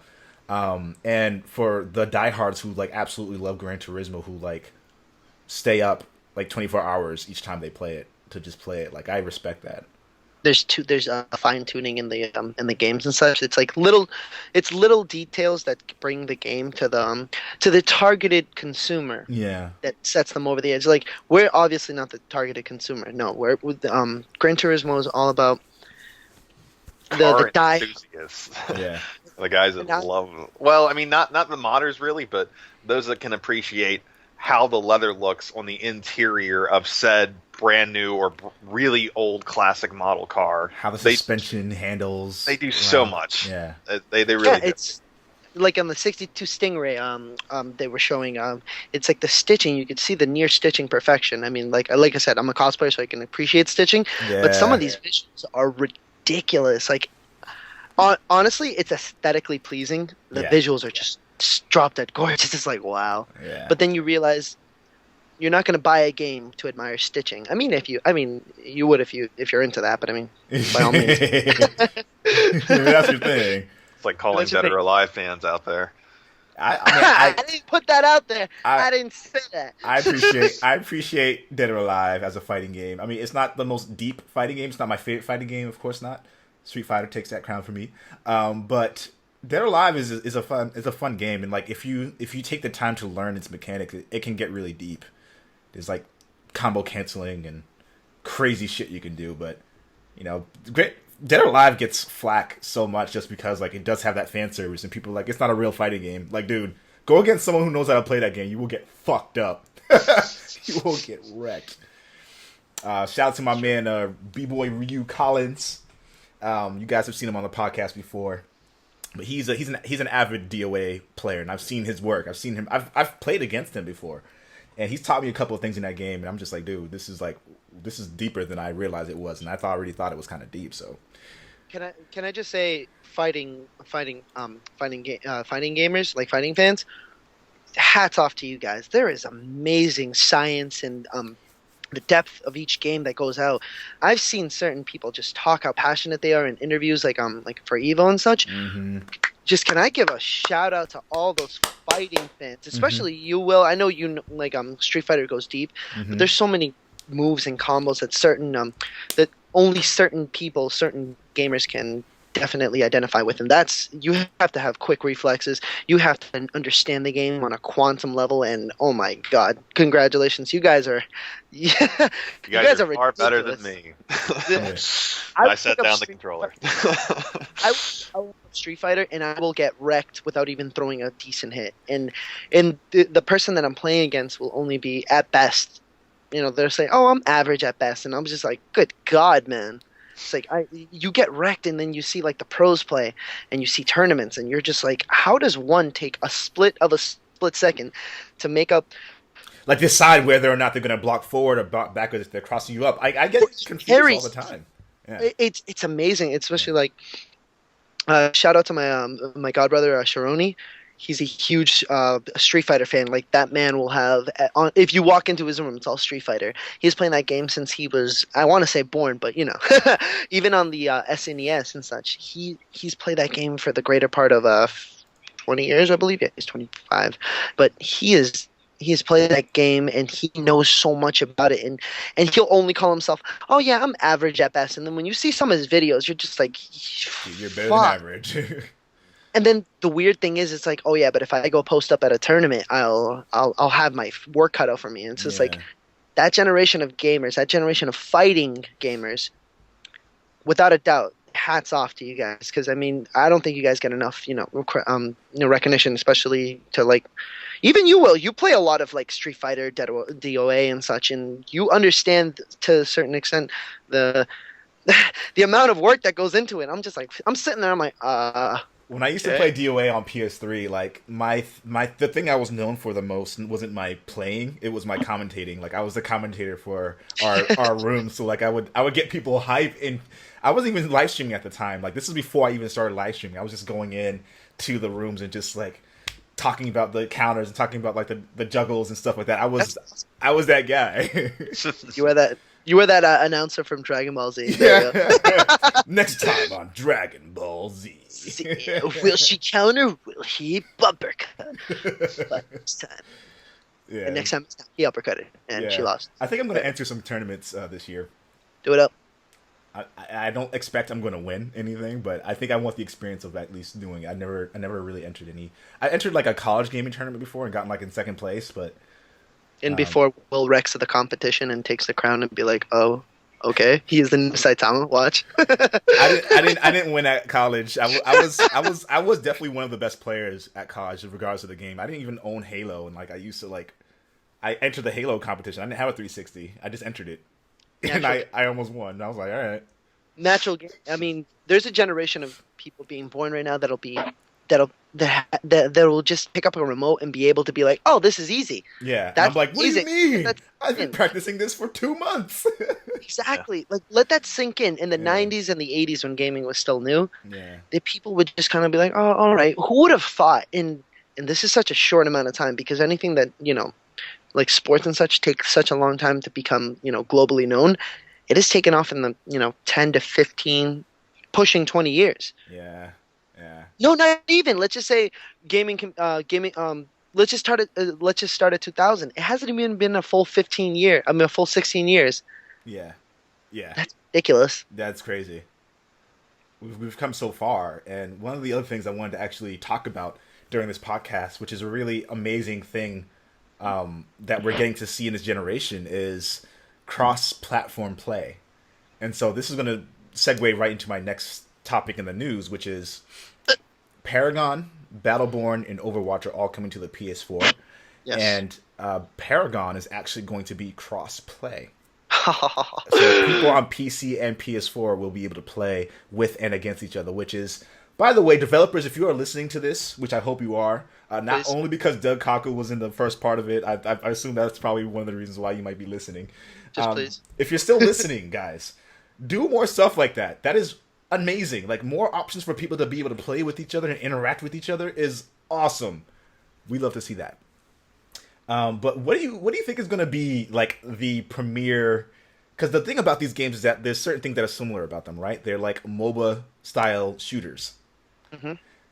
Which one of these games do you think is going to be like the highlight game of the year if they all do come out this year? See, that's hard to predict. Dude. I mean, we can always send out Hail Marys and be like, it'll be Paragon, it's just... Yeah. I mean, what's the difference between the three? Because they all seem kind of similar. Right. So Battleborn has more of a focus on like cooperative play. So it's more like Borderlands as a MOBA, right? Okay. So it's got that same kind of style. It's got the same kind of like cooperative feel, like the loot drops and stuff like that, and like the energy. It's very similar in a lot of ways to that. I think Overwatch is more of like a Unreal Championship or Unreal Tournament, but with like I miss specific Unreal. dude, right? That was amazing. I'm sorry. Or it's kind of like Team Fortress meets Unreal. That's kind of what it feels like. But like each character, of course, in all of these games, each character has their own specific things. But this seems very fine tuned to like very balanced like stuff. And Paragon is like a mix between Gears, Unreal, and you know your typical MOBA. So like again, all these games have characters. It's kind of like Titanfall. I would probably call it a little bit like Titanfall 2 because you have like the random characters that are NPCs. They're just bots running around that you can also kill. You bring up Titanfall as also having like NPCs that you can kill. Like that. Battlefront did the same thing with their dogfights. Oh yeah. They're not related, but I mean, it's just like it's an interesting fact that more and more games are doing it. Yes, it's like okay, you'll see a lot of PvP along with a lot of NPCs as well added in there. It does add an element of fight because you'll be like, all right, players you'll identify with, and then all of a sudden you'll get killed by an NPC. You're like, what the fuck? Yeah, yeah. I mean, I like to say I'm a decent pilot, but then I've been taken down by NPCs that play like they're fucking players. I'll be chasing, I'll be braking, and then all of a sudden I just get killed by an NPC, and I'm like, all right. Dude, I wanna get Battlefront just so I can have more games to play with you guys. I'm thinking about like once it goes to like $30, I'm definitely getting it. But like, I will buy you Battlefront. Dude, don't do that. No, relax. I will buy you Battlefront because I have a discount on coming up. So I will buy you Battlefront, and there's no games that I want coming out, and I'd rather get you Battlefront so we can all play together. It's just like, oh, Dave, if you got Battlefront, you know how sick that'd be. Dude, Dave, do you have Battlefront? No, I played the beta. It Yeah. did not go on my list. Okay, the beta was good, but it wasn't what the final product is. And I know that's saying a lot, but it's when you're playing alone versus when you're playing with friends. I feel like It's I much say this a lot with certain No, games. it's Yeah. true though. Yeah, totally. This makes me also feel bad for like the people that don't really have like a group to play with because you're trying to immerse yourself into the multiplayer game. But guys, if that's one of you, please join our games. You know, it's like it's fun. Yeah, yeah, and I find that like to an extent it's like that with Call of Duty, but like I can still find myself having a lot of fun playing alone too. But like when you're with friends and like you're talking shit over mic and like just hanging out, having some beers, like dude, that's when it's the most fun. Yeah, yeah. Yeah, I can't. Oh, we gotta play some more of that, guys. Did you guys get through the single player of that yet? Yo, can I just say the storyline for Blops 3 has So been cool. insane. Yeah. Wait, what'd you say? No. I still didn't get through it. I got work to do. Yeah, I didn't get through the whole thing yet, but I did play some of it already. And I was just like, oh no. Right? Yeah. Like, okay, like we usually get, we hear about, Call of Duty, Blobs, just being for the multiplayer additions and, like fun multiplayer games. Yeah. But can we just give it up for fucking Treyarch this year? They're the I love the way that their I don't want to say spoilers, but their opening first mission was. Yeah. That was, dude. Seriously, And then what happens right after that? Train goes boom. Oh I'm like, God, okay. the train goes boom. Yeah. The training, but you guys don't even like. I know. Well, obviously you guys realize this, but the training was in that. Yeah. The train goes boom portion was training for your next 5 years. It was ridiculous. Yeah. It was. I love games that disguise training as part of like certain, like certain story aspects of it, and it adds an element of charm to it. Yeah. It's kind of do you want to go through tutorials? Yeah, the tutorial felt like a mission. It didn't feel like a tutorial, It Yeah.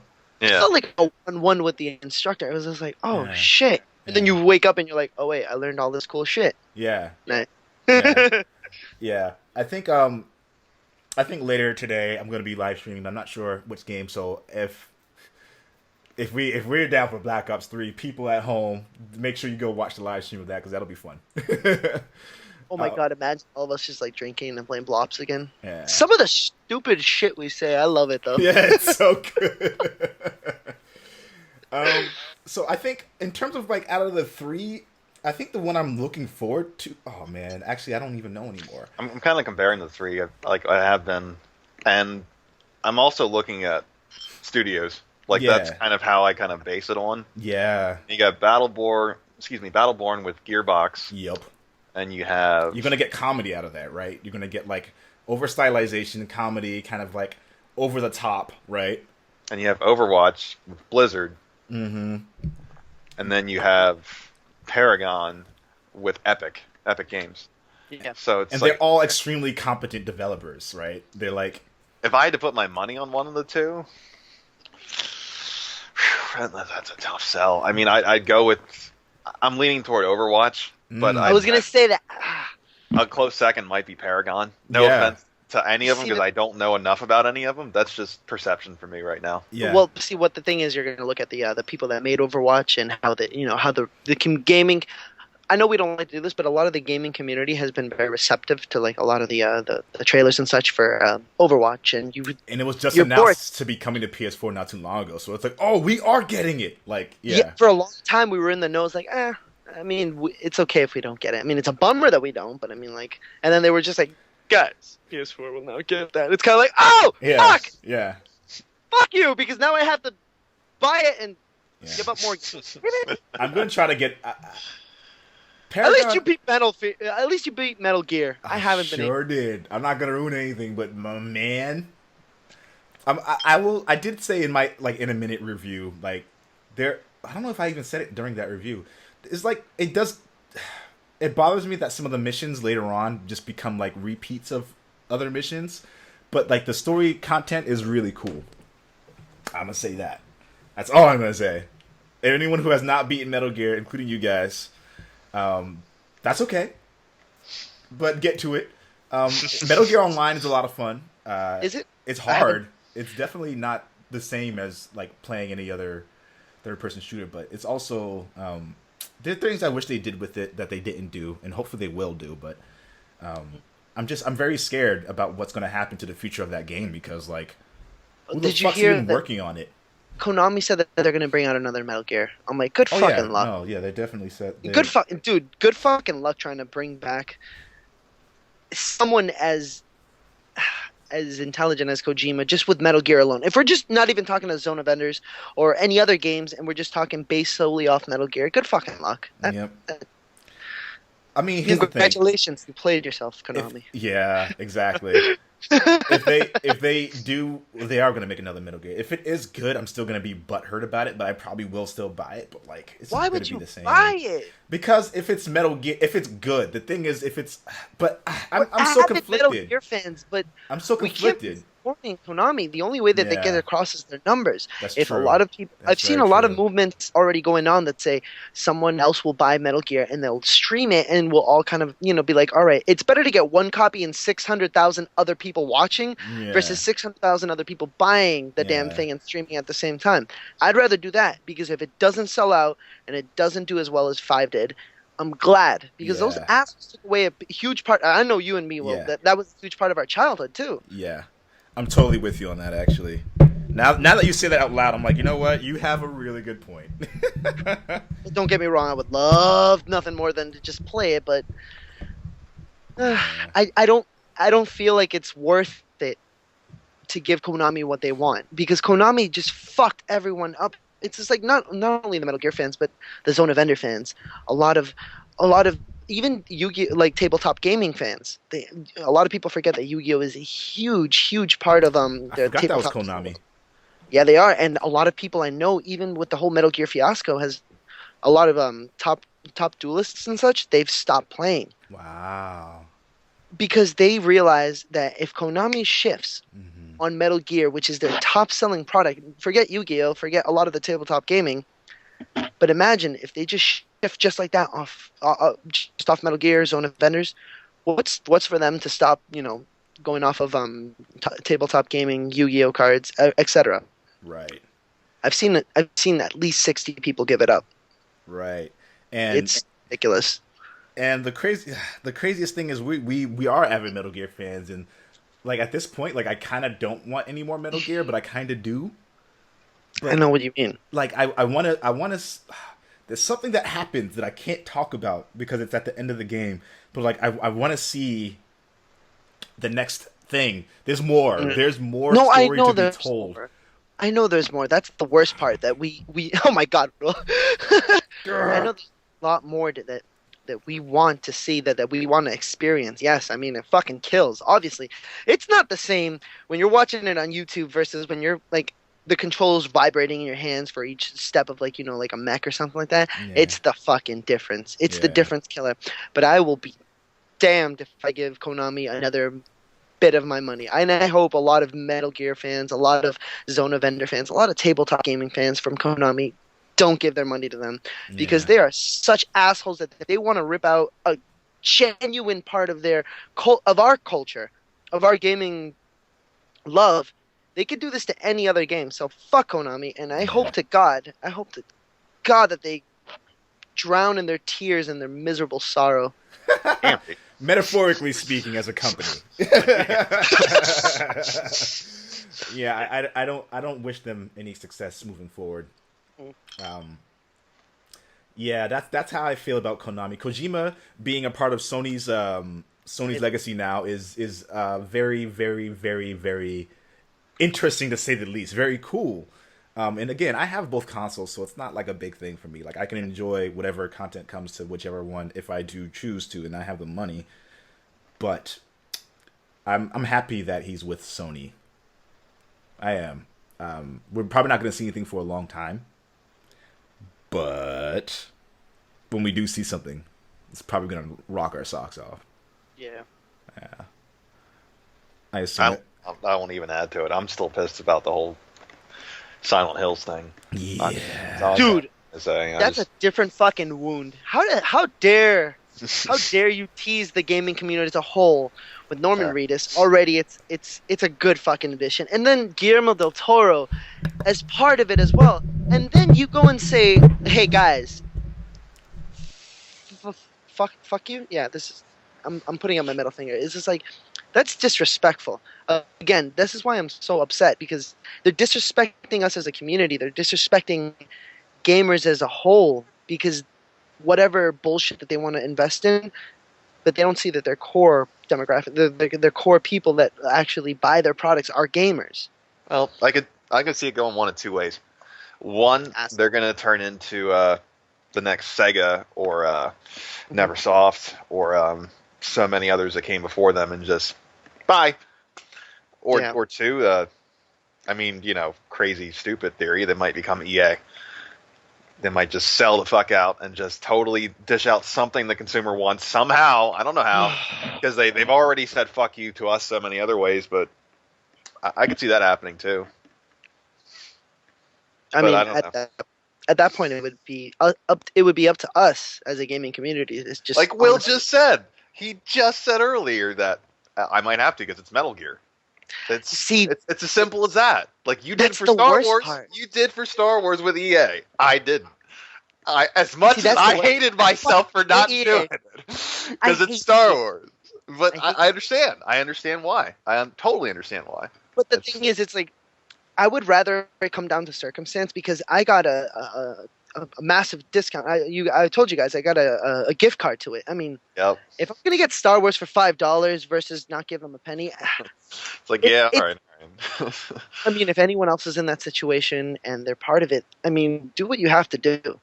But I've never been pissed off more than Konami has been, pissing me off for the greater part of, the last 5 years, 10 years. I don't know. That's just me, though. I should stop ranting. Sorry.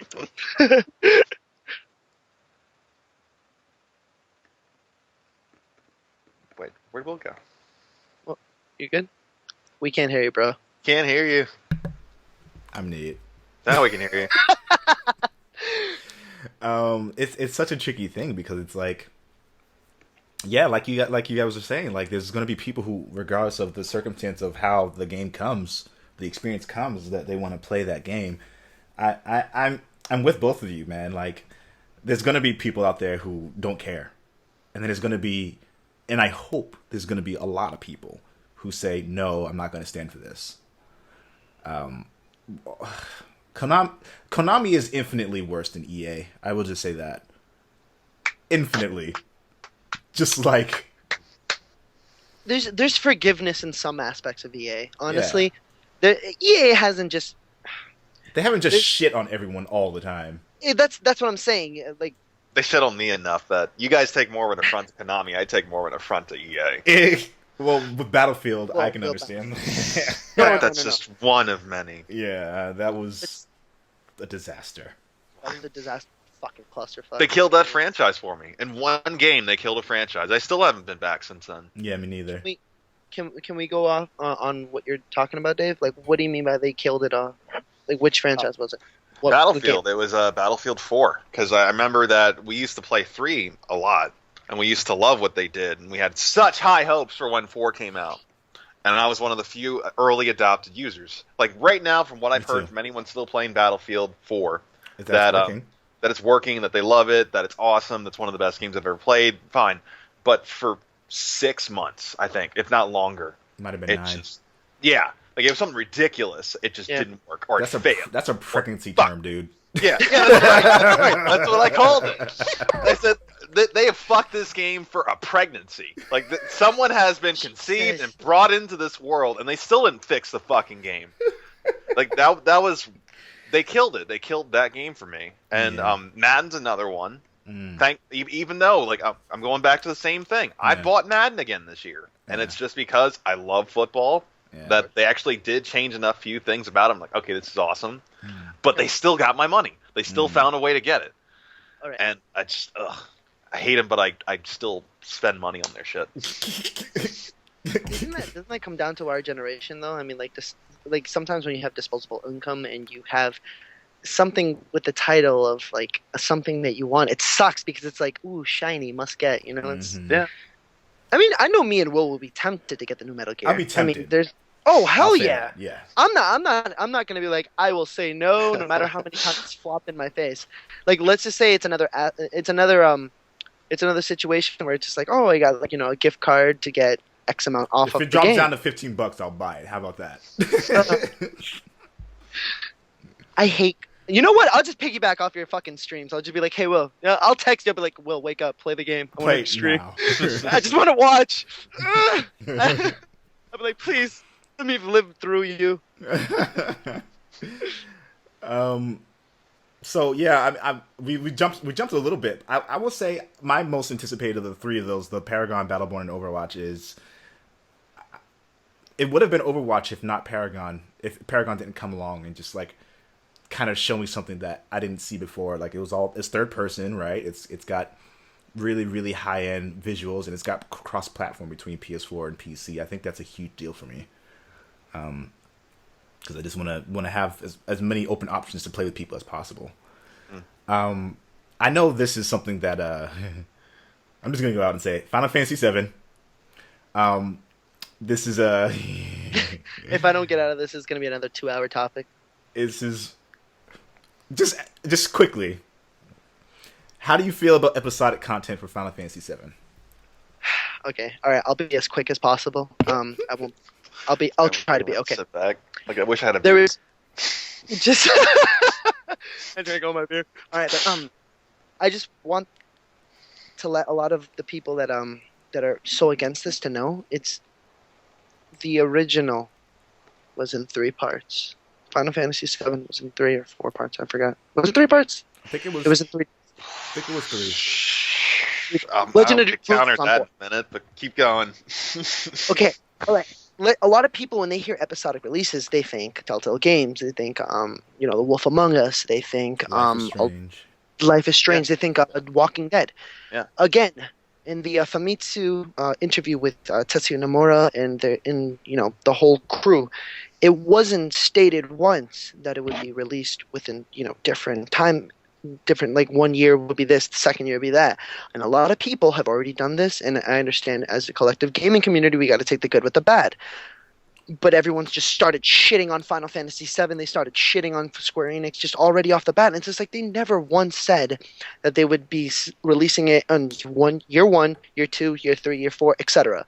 They never once said that. They said that they would be an episodic release for the massive scale of Midgar alone. Like, I mean, how many times have we wanted to explore Midgar, and we can only have done it in our wildest of dreams? I mean, Crisis Core got the closest to it, but even Final Fantasy VII had a bigger aspect. I mean, a much deeper involvement into it.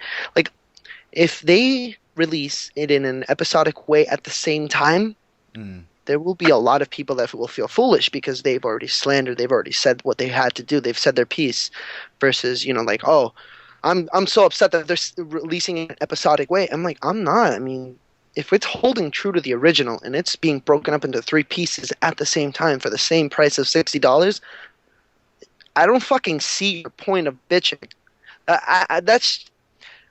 It's all speculation at this point. There is not enough. They said that the scripts were done, which one of our shout out to our boy Brambo that told me the difference between, you know, like a lot of the groundwork has already been done, which is script writing, screenplay writing. Mm-hmm. He told us that was done. I understood it completely different, that Me they already too.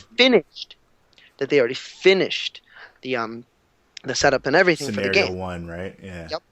He broke it down for us in a much more deeper aspect, that it was just the screenplay, it was just the script. That's fine. That means that they're taking their time on it. They're not rushing it out. They're not trying to make, you know, silly mistakes. That's fine. That's great. But if it's released at the same time in 3 parts just because of the size of the game itself, that's fine. People are just jump to conclusions and off the fucking deep end already, that they're saying like, oh, it'll be a 2-year wait before, you know, we find out if Aerys was stabbed. Spoiler alert, she was. But a lot of people, you're right, you know, like everyone has the right to jump off the deep end, you know, assume the worst. I mean, as a community, we've had to deal with EA, Konami, and a lot of other game developers where we assume Square the worst. Enix. Yeah. Final Fantasy 13, anyone? I'm not even touching 15 on this one, please, boys. But we've assumed the worst in a developer, and that's understandable. There is a lot of people out there that have every fucking right to be upset with their developer, but the fact that they're taking their time, they're doing the episodic releases just based off of sizes and such, I'm all for it. As long as it gets released within, you know, reasonable amount of time. I say reasonable being maybe a month, maybe 2 at most between each episodic release. That's me. I mean, you're all welcome to, you know, view it as, you know, what time frame is best for you. But I would love it an immediate release with 3 parts online. I'm like, yes. Yeah, dude. I'm gonna let Dave go because he had some thoughts as well. First off, like, I have no dog in this fight. I really don't, because I am not a Final Fantasy fan. Like, I raise my hand and I say that honestly. I'm not. It's cool that you guys are and millions are. I just not really my thing. You just never got into it, or you just don't like it? It's both. Okay. But the first thing you said was that the original was released in 3 parts. I'm like, okay, yeah, that's cool. But as someone else said, it's like, but they were all there when you bought the game. It was all right there, and that's why people were freaking out. And yeah, like if it's in a reasonable amount of time, like if it's, you know, a month or so, like I'm okay with that. But Both anticipation. if it's a year or 2 between expansions, like Destiny, no. It's gonna piss me and a lot of other people off if I wanted to play that kind of game, because I still think too that when I first saw the trailer, I'm like, wow, like this seems like a time that I might be able to jump into this game and experience what everyone's been talking about for years. Yeah. But if I gotta wait a fucking year to play the rest of it, yeah, fuck that. I'd still be pissed off about that. But we don't have enough information at this time to make that judgment call. So I don't know. Well, I'm gonna do this. You heard it live on the 50th Black Oni episode. I'm gonna buy Dave Final Fantasy VII, just so I can go through it. please, so you can understand what it feels like to be so enraged and so loving to a certain title, to a certain game. Final Fantasy. Heard a lot of things. Heard a lot of things. Yeah. I'm gonna buy you that game. I'll Note play it. it. I will I'll play put it. it in the chat right now. Quoted. Here's my. I think I mentioned this in the Black Only the thread. We have a thread on Facebook, people, that we have between, you know, our guests on the podcast, and you guys might remember Bauer Kill. He's been on the podcast a bunch of times. He's been actually on the very first podcast, and he absolutely hates the idea of it. And the biggest differentiating factor for me as to why I don't hate it is because there's 2 ways you can look at it.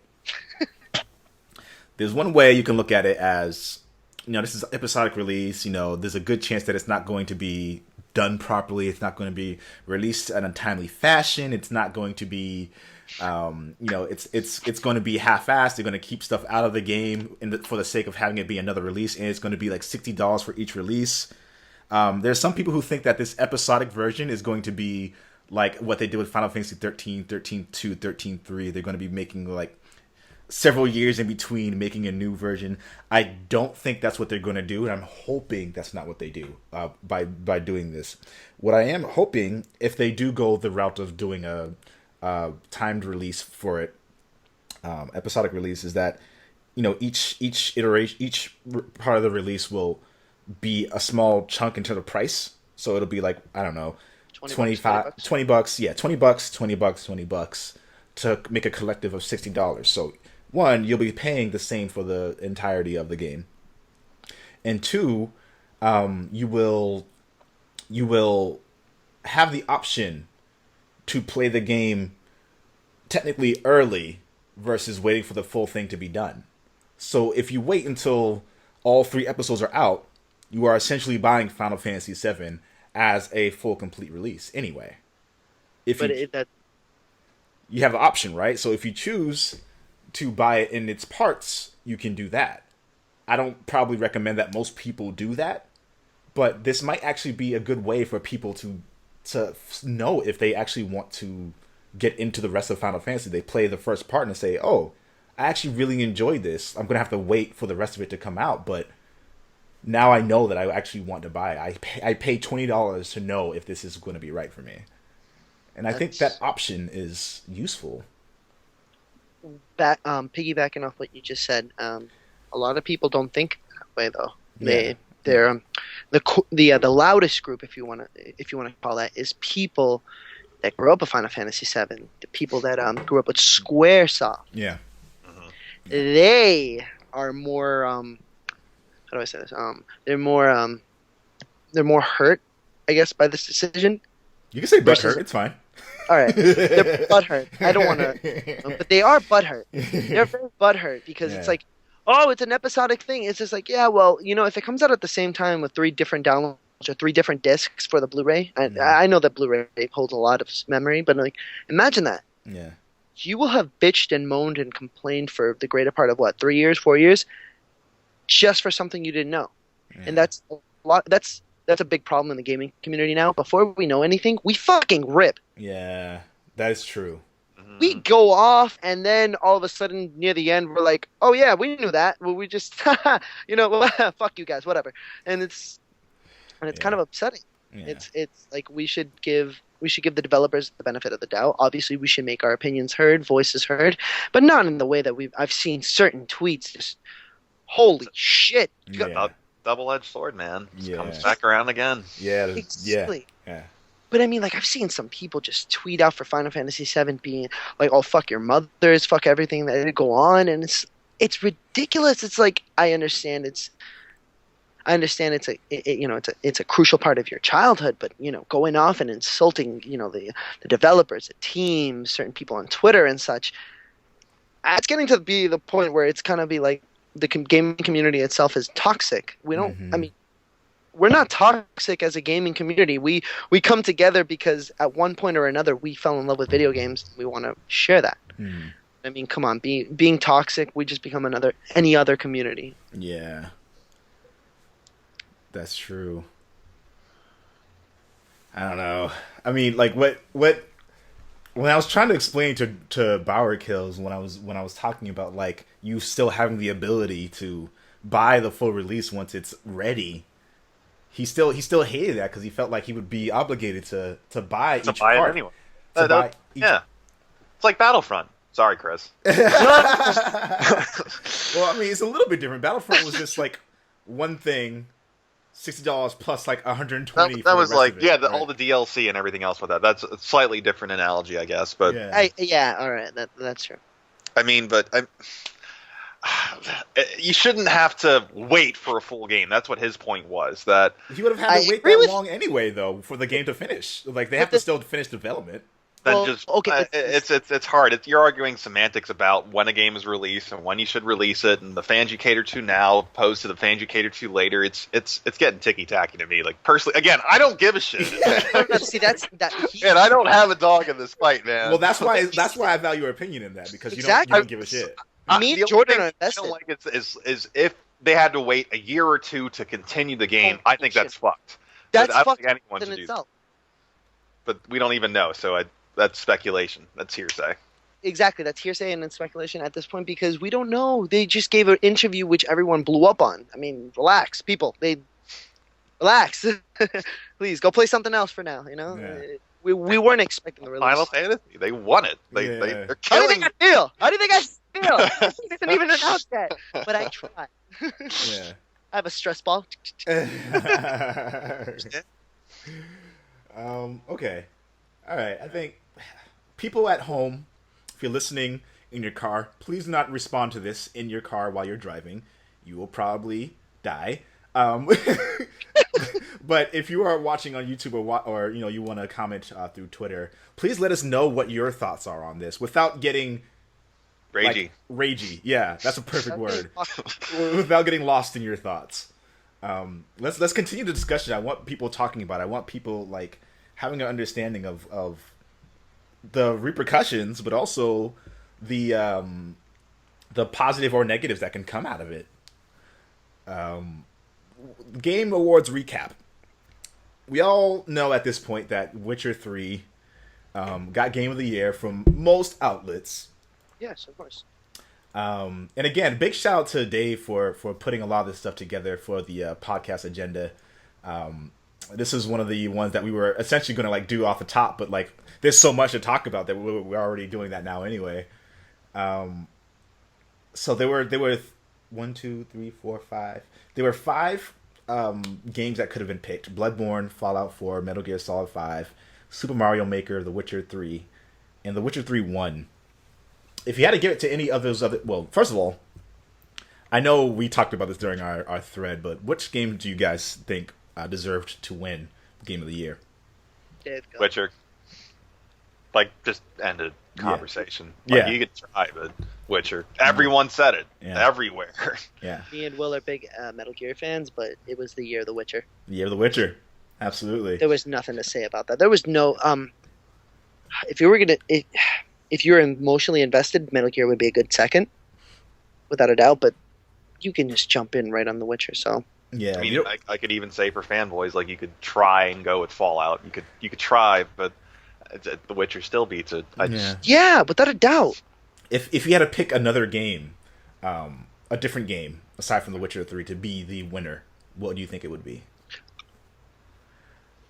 In my thing about Bloodborne, the reason why I won't pick Bloodborne is because that is not a game for everyone. That will infuriate people. It will. Yeah. It will. Yeah. It will, yeah. Casual gamers would just jump on to think, oh, this is the next thing, and then be like, yo, what the fuck? There's no tutorial, there's no training, there's no nothing. Nothing. Yeah.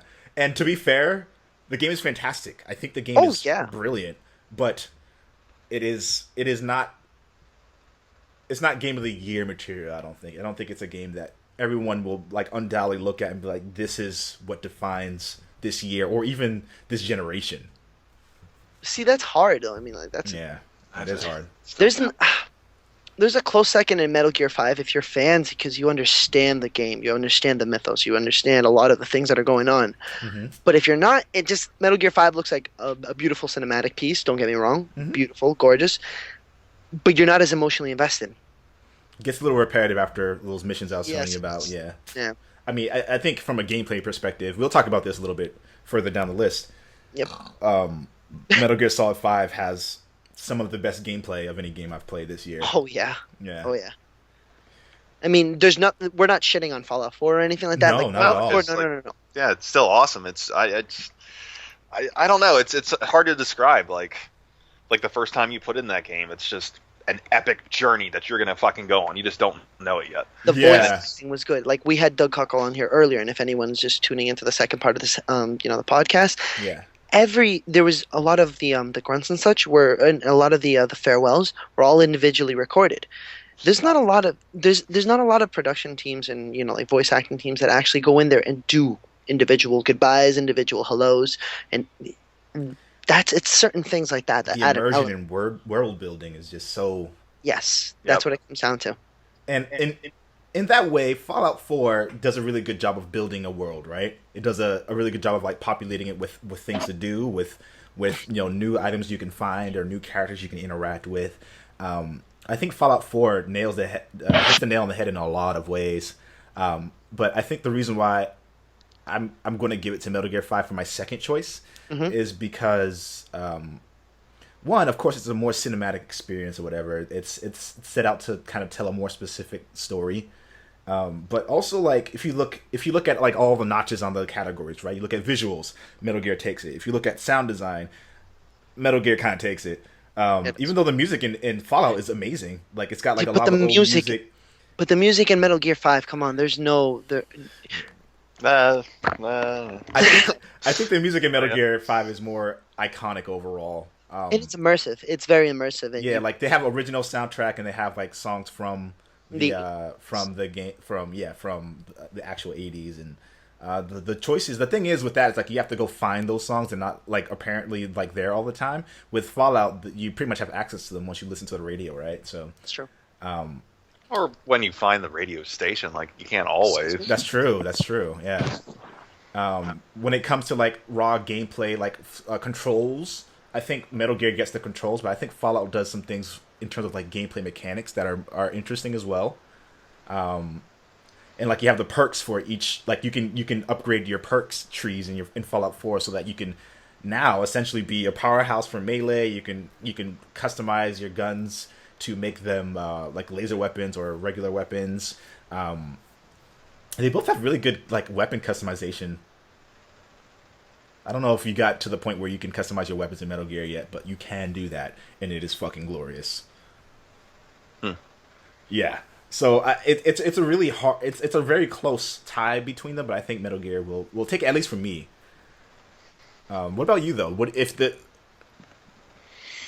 I mean, if we're just talking Game of the Year, close second, it's going to go to Fallout. Okay, I mean, okay. there was still a lot of stuff in that game. It was still a game that can suck you right in. Yeah.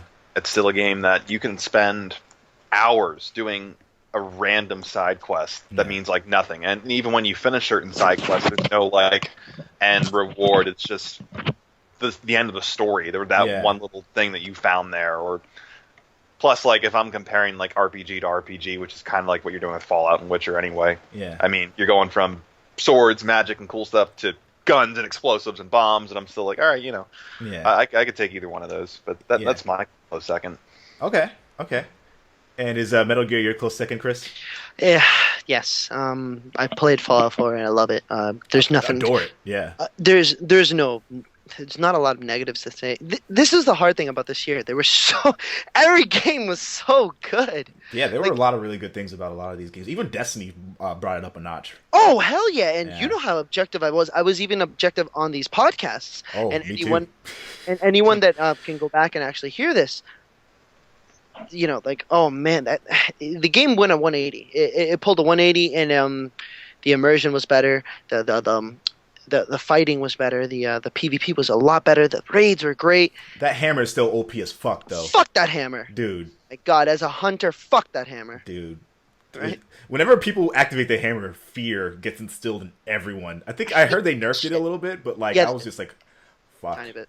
Yeah. All of a sudden you hear ka-tink, and you're like, fuck! Run. And then when you hear like the hunter, what was it? The shadow, the ones that walk in the shadow, just like you hear the arrows go off, and you're like, fuck! Yeah. You hear lightning, and you're just kind of like sitting there, like, all right, well, it's the end. Yeah. Yeah. Fucked. Fucked. Developer of the Year. The options were Bethesda Game Studios, CD Projekt Red, From Software, Kojima Productions, and Nintendo. And CD Projekt Red won. Do you guys, how do you guys... Yeah, I don't disagree, but Yeah. that goes back to the same thing for Game of the Year, really. Yeah, I am with you. I agree. It's hard. It really is. Yeah. If you had to pick your close seconds, what would it have been? Like, as objective as possible, as try to be as. I'm still going to go. I'm going to go with Bethesda. I mean, Yeah. you're able to build your own fucking town. Yeah. with electricity and everything else, and that's Yeah. that's not even really part of the game. It's just there on its own too. I mean, Yeah. That alone could be a game. Like, you know, Yeah. like Yeah. taking a book out of Minecraft. Like, I mean, dude, you pretty much put Minecraft. Into Fallout. Well, yeah. not the actual, you know, action. Well, like- oh, you just Go cutting on. off. Sorry. No, go, Will. Oh, I was gonna say like it's got it even had like a mobile app that they developed for it that was like an additional mini game for it. They announced it the year that it was coming out. No one knew it was coming. You know, it's set in Boston. I think as a developer, Bethesda really threw down as like a really prominent force to be reckoned with, and I thought it was amazing. Like kind of like how they did it. They made a drink. They didn't make the drink. They did a partnership with Jones Soda to do a Fallout branded Nuka-Cola Quantum version of one of the drinks that already exists. Like, that's fucking cool. Fucking cool. And Kojima Productions also did something kind of cool as well. Oh no, Chris! Oh no, I'm back now. I'm so sorry about that, guys. I don't know what happened. Yeah. I just heard a little sound of ding. Like, oh. what? Sorry about that, guys. No worries. Yeah, you were saying, Will? Yeah, I was just saying, like, you know, the developers for Fallout, they did an amazing job, Bethesda, with like kind of bringing the game out, and so did Kojima Productions. Like, especially in Japan, they had like a really strong presence in Japan in terms of like marketing, in terms of like other products that were going along with it. They got like statues and figures you can get. I have two actually from Metal Gear Solid 5. So I have one from Ground Zeroes, and I have one from the Phantom Pain. So Kojima Productions also did an amazing job overall with what they were doing, but I think they're tied to Konami, and that kind of... They were tied to Konami. And that's the reason why I didn't pick them as my developer of the year. Okay. That's totally respectable on that, then, I guess, you know? What about you? Me? Yeah. Close second or close first? I'm not gonna pick Kojima Productions. Just, no. I mean, Kojima Productions is different than Konami, though. No. But see, the thing is, it's at the moment they were not. He got fucked from receiving an award. Come on. Yeah. How petty do you have to be? That's why I will not give them the satisfaction of a person being like, oh yeah, it was, you know, like developer of the year. Like, don't get me wrong, Kojima and his team deserve it, Kojima Productions, but I like that they're under Sony now. It's ridiculous. But just Konami is... They don't deserve it because they were tied into Metal Gear 5, and that's still a Konami IP. Yeah. So, I can't give it to them. I mean, be Bethesda. Mm-hmm. I mean, they fucking knocked it out of the park and then some. Yeah, they did great. Good job to them. What about best indie game? And I'm gonna go pee real quick. I've been holding it in for like a long time. Dude, too. That's just exactly what I did earlier. Yes. So, independent game. You guys can read off the list, and then I can... Yeah, I'll do that. Dave, you want to do it, or should I, since you're so focused on football? I'm sorry, you know. It's all good. I'll do it. You know, it's like, I'm still going to go with the winner here, man. I mean, Rocket League deserves that in my mind. But Oh, hell yeah. I never had a chance to play Undertale or Her Story or any of that other stuff. As I never got to play any of the games, I still check out YouTube videos and like streams and such. And those games are... It was a tough fight between all three.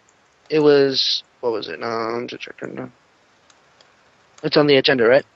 Yeah. Where is it? What are you looking for? What was it? Undertale, Rocket League, and Axiom Verge, Her Story, Ori and the Blind Forest, Rocket League, and Undertale. Rocket League was, like I said, simplicity now is gold. Plus, that's more like, even though they have cars, it's more up your alley, too. Even taking I did get like one football shot in while I still had time. fucking did, geez. While yes, I did enjoy it for the soccer aspect of it, but it was such the simplicity of just jumping on with a bunch of friends and being like, "Hey, let's play Rocket. All right, cool. Let's play some Rocket League." You just go. There's not a whole lot of anything else to it. That's what I love that about it too. It's just fun. It would be just be like, like 6-7 people be like, "Hey, let's play Rocket." All right, cool. you know, and like it goes to that, you know, it's fun, and you have so much fun shit talking with your friends or shit talking to other people, and it's like, Although it's like I did kind of regret, I guess, not getting to try Ori and the Blind Forest since it's an Xbox One exclusive. So that's I off my can't- list. I don't even have an Xbox One, so I can't really, you know, say that. I mean, I've seen some, you know, screenshots, I've seen some video to it, but it's not the same as trying to immerse yourself into the world. I mean, it looked good. I'm not gonna lie. I wish I had an Xbox for that reason. Just there's so many exclusives that come out for Xbox. It's kind of like assholes, you know. Yeah. But I mean, it's the name of the game. Will, what would you go for your indie then? My indie choice.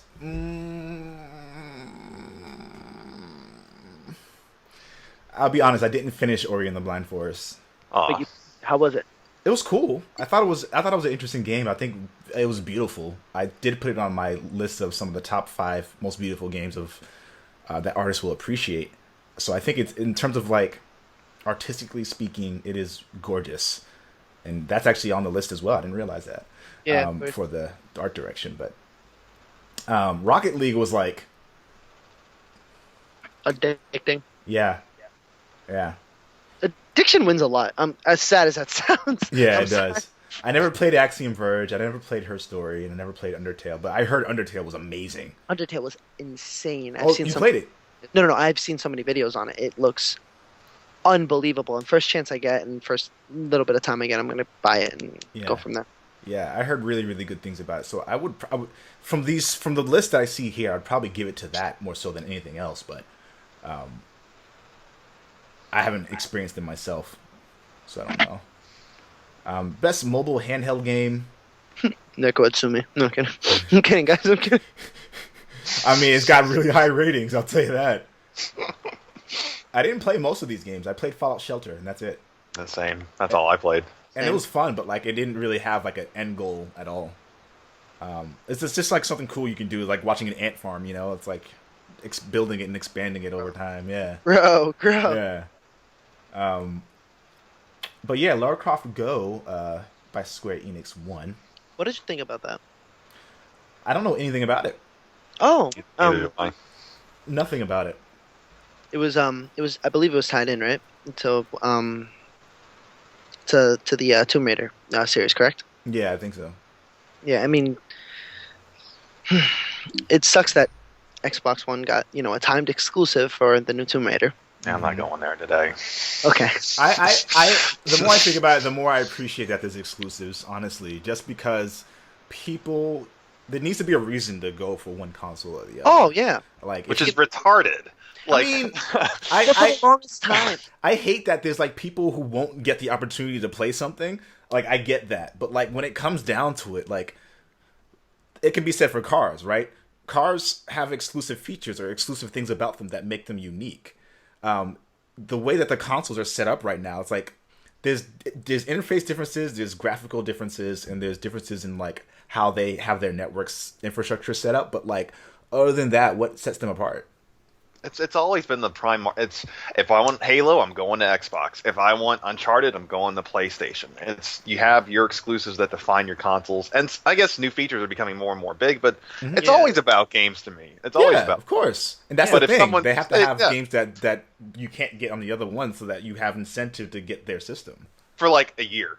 That's what And they then did they'll with come Tomb out. Raider to me. Especially when the last Tomb Raider they released for everybody, and then Microsoft said, "Here's some money, so we can have this for a year." Fuck Yeah. that. Yeah, No, I don't fuck that. appreciate That's that. why I'm pissed off about it. Still, No, I'm no, still- exactly. I don't appreciate that either. I mean, No, Sony's I mean- doing the same thing with certain things, right? Street Fighter is not just timed exclusive; it's completely exclusive now. And I believe Final Fantasy VII is a timed exclusive as well. But Yeah, Yeah, I don't really agree with that either. I mean, Yeah. I do agree with it. If Street Fighter people want to play on Sony PlayStation and that's where their home's going to be, sure, fine. But if it's, again, like Final Fantasy, well, Sony gets it first, and here's some extra money so you guys can do that. No, fuck that too! And I Yeah. have a PlayStation. That's just, no. I Yeah. still hate that idea, but that's just me. yeah. No, I agree with you though. The biggest difference for what they're doing for Street Fighter is that like Capcom wasn't going to make the game. Like, it wasn't going to be a game until Sony stepped in. Like, hey, we can help you fund this if we can have the rights to have it on our console only. Which makes a lot more sense, and that's still cool to see. Like a Yeah. game still came forth because of that. Yeah. Yes, that's a difference between a Tomb Raider and a Tomb Raider was going to be made regardless. It's established. Still There's a bothers. difference. Yeah. I mean, we can go about this for days. No, that's legit though. I think most of our viewers will probably agree with that actually. Yeah. Stupid. Best narrative. The winner for that was Her Story, but there was also Life is Strange, Tales from the Borderlands, The Witcher 3, and Until Dawn. And I played a lot of these games. I didn't play Her Story or Life is... Okay, no, I can't say I played a lot of them. I played 2 of the games out of the 5. What do you think deserved to win? I really don't. Like Dave said, I don't have a dog in the ring. Yeah. Yeah, I can't comment because I haven't played most of them either. Yeah. My view would be biased, so cheers to the winner.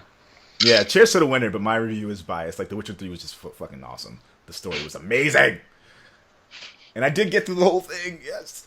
The best art direction, Batman Arkham Knight, Bloodborne, Metal Gear Solid 5, Ori and the Blind Forest, and The Witcher 3.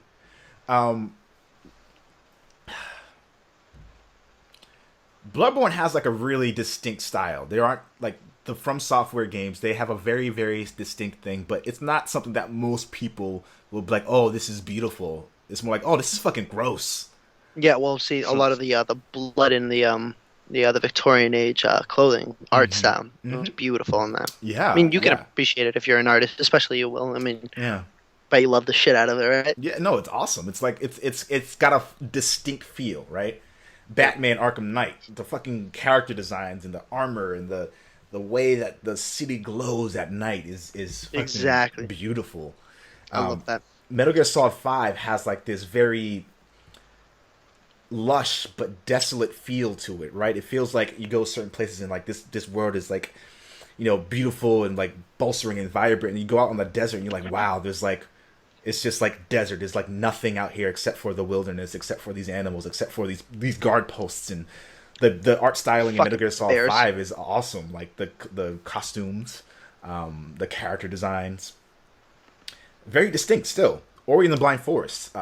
I mentioned that in that top list is like very, very strong art direction, very, you know, smooth animation, very different scale than everything else. It's a side scroller. It's all like kind of like beautifully, you know, drawn animation style.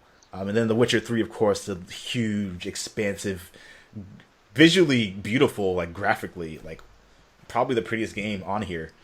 And that's saying a lot for a game that's completely open world. It's harder to do, especially with open worlds. Right. It has some of the best hair graphics and physics I've seen in any PS4 game to date. His luscious white hair. It's luscious white locks. And the thing I don't like about The Witcher 3 visually, art direction, is like some of the armors make Geralt look fat. But I think some of that armor is pretty accurate. Like there are a lot of armors that were made that way. And like the creature designs, the environments, the snow. It's hard because all these games have things that are really beautiful about them. If I gave it to any other game aside from Ori, it would probably be Witcher. It's like, yeah. Yeah. I still feel biased though. I mean, because it's just one of those games this year. Mm-hmm. It's hard. It knocked everything out of the park. It's so hard to be unbiased, especially when a game like that comes out. Yeah, it really is. Best scores soundtrack: Fallout 4, Halo 5, Metal Gear Solid 5, Ori and the Blind Forest, and The Witcher 3. I forgot Metal Gear actually did win best score in soundtrack. Yes, it did. Yes, it did. Yeah. On me. Yeah. I think you could easily give it to Witcher 3 as well, and to Fallout 4 because all three Fallout of those 4 games had amazing music too. for sure, absolutely. The Witcher 3 had I have the theme, like one of the songs on my my PlayStation home screen. Like I have that as something that plays like in the background, like whenever I'm on the home screen. Like that's beautiful, amazing. Beautiful. I think it's for free, available for free for people that got a PS4 Witcher 3 theme. But I have Quiet's theme actually on my phone. Nice. I love that song. I loved it. I was totally I love that game. Well, fuck Konami. Anyway, moving on. Seriously. By the way, fuck Konami. Every chance I get. Yeah. What would be the game for you, Dave? I think we did just talk about this, but was it Fallout 4? No, I'll tip my cap to you guys because you guys are honestly on board with the Metal Gear train. I just haven't gotten there yet. Yeah, dude. I think you do have it though, right? Ground Zeroes. Okay, so you don't have Metal Gear 5 yet. Okay. Yeah. You're gonna. Yeah. There are many moments where I'm just like, oh, this song is on right now, and I feel so good. I know. Yeah. I feel so sad. It's just like, why are these emotions happening right now? It's happening all at once. Best performance: Ashley Birch as Chloe Price from Life is Strange, Camilla Luddington as Lara Croft, I should say, Rise of the Tomb Raider. She's awesome, by the way. Doug Cockle, who we just had on the show, The Witcher Geralt from The Witcher 3, Mark Hamill as the Joker from Batman: Arkham Knight, and Viva Seifert. Seifert? Fert. So go with Cypher. Seifert. Okay. That's good too. That works. Safe part. Her Story, which was the winner. Did not play Her Story, so I can't speak on whether or not it was well deserved or not, but all I'm going to say is Mark Hamill was fucking amazing in that. Shit, that game, dude. Yeah. But I still then the think new he's Game won Plus. the award before. I don't think he should win it back-to-back years for the same thing. Yeah, I can understand that sentiment. That's just me. I can understand that for sure, but Well, yeah. I mean, but when a person is really good, they're really good. I mean, yeah. it's hard. It really is. I mean, It's like when Tom Brady keeps winning, MVP, Oh, it's just, shit. That doesn't mean he deserves it. I'm just fucking with you. Don't even make me started on the second part of it. I know you guys are from Boston. I don't care. I'll still call out these Spygate cheat motherfuckers for that shit. You got 3 Super Bowls with an asterisk next to your name. Oh my god! I knew that was That's coming, another dude. story. Oh my god! He's like, fuck this. I'm done. Games, I mean, come on. yeah. Games for Change Award. Sibel Nina Freeman, Her Story, Sam Barlow, Life is Strange, Don't Nod Entertainment, Square Enix winner, Sunset, Tales of Tales, Undertale, Toby Fox. I don't know what any of this means. Yeah, we'll give it to Life is Strange winner. Sure. Yeah. All right. I don't. No idea what any of that means. What is Games for Change Award? What? Was, Jeff explained it pretty well on the show, but I don't remember anymore. That was a while ago. yeah. Anyway, best shooter: Call of Duty Black Ops 3, Destiny: The Taken King, Halo 5 Guardians, Splatoon, and Star Wars Battlefront. All like in terms of shooting mechanics, all great games from a shooting standpoint.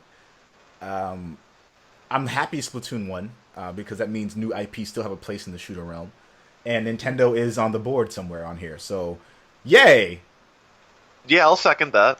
Yeah, Yeah, all right. All right, that's fair. I agree. That's fair, right? yeah.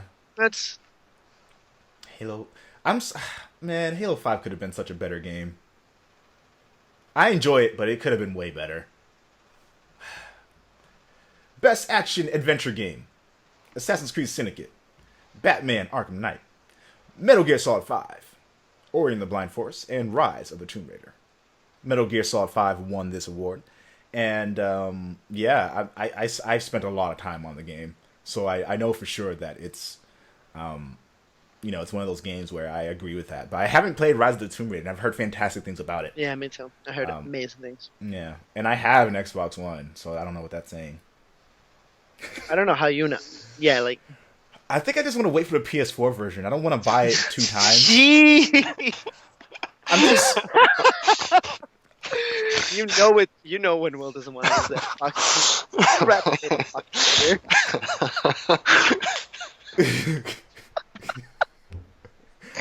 I just. Thanks. That's awesome. That was great. That was great. Okay.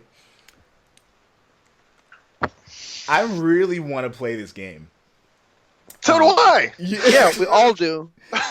But I also know from experience, games that are multi-platform are just better experiences on PlayStation. And if I'm going to play the game and I'm not playing it on PC, I don't have a game PC yet. Keyword. He's coming. Yeah, like the biggest reasons for me are because one, I want to play it on the platform that I like playing on more. If it's going to be available on both, I just like playing on my PS4 more. I have an easier time doing specific things in terms of like recording content and in terms of utilizing basic functions on the system. The Xbox One has gotten has gotten a lot better about it. Their newest interface has improved dramatically, but it's the UI still crashes. Like not even just the game, just the system. Just navigating through the system still crashes. Why is that still a thing? And two, because there's so many games that I'm still playing right now that like if I get Rise of Tomb Raider now, like it's not going to make a difference if I get it like a little bit later. Backed up games. Yeah, and like I wanna divert a lot of my like gaming attention on other games too, because like I'm trying to get better about that this year, like playing more varied stuff. But I'm not gonna play Rise of Tomb Raider yet. It's just not gonna happen. So yeah. That was great. Yeah. I have an Xbox, but fuck you guys. Yeah, fuck you guys. Wonderful. Best role-playing game: Bloodborne, Fallout 4, Pillars of Eternity, which I've never heard of, The Witcher 3, and Undertale. And Witcher 3 won. Well, yeah, I mean, that goes without saying. Come on, guys. Yeah. And the other reason why I would say it could have easily been Fallout 4. But I think the biggest reason it wasn't, so far and where I am in the game,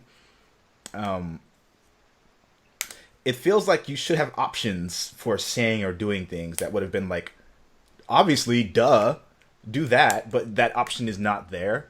And it's disguised. It's disguised as something else, and like you don't know for sure if what you're about to say because it gives you like moods for what you can say versus what you're actually going to say. They have a mod for that on the PC where it shows you exactly what you're going to say, and it's just like, oh Jesus, this is night and fucking day difference. And yeah, you're just sitting there on like difference. a console, and you're like, I didn't mean that. No, I didn't mean to I didn't say mean that. Yeah, that's happened to me a bunch of Brain. times. Yeah. And the other thing too is that it gives you the illusion of making choices in terms of like story. But like I've replayed certain segments before, and I've seen other people replay them before as well. And regardless of what you say or do in that scenario, it's going to happen the same exact way. Like I don't know if you guys tried this yet, but like there's a bunch of things that are like that. I'm like, dude, like Fallout 3 was not like that. Like you made choices on stuff, and that changed things. Like specifically changed things in the story. And this, it's like they might like say like, oh, that's stupid, and then they'll continue on the exact same words they would have said if you had said something different. So if not for those specific things, I would have been more inclined to say that Fallout was more in the running. But Witcher 3, like if you say or choose to do something, it drastically changes everything. It does. Like it's kind of like, oh, I didn't mean that. All right, well now the rest of the game has changed. It's like, but why? Yeah. Yeah. Even before the game starts, you can make choices on like what happened in previous games. True. Best fighting game: Guilty Gear Xrd, Mortal Kombat X, Rise of Incarnates, and Rising Thunder. I have played Rising Thunder, Guilty Gear, and Mortal Kombat, and I think Guilty Gear is better than all of them. But Mortal Kombat is a tried and true game that people recognize, people will like. I just had a really terrible time with certain things in Mortal Kombat. So like the online aspect of Mortal Kombat was just a mess. It's probably better now, but like when I played it when it first came out, it was just all over the place. When it came to like things like chip damage, for example, set way too high. Some of the feeling of the control of the characters felt a little too stiff for me still.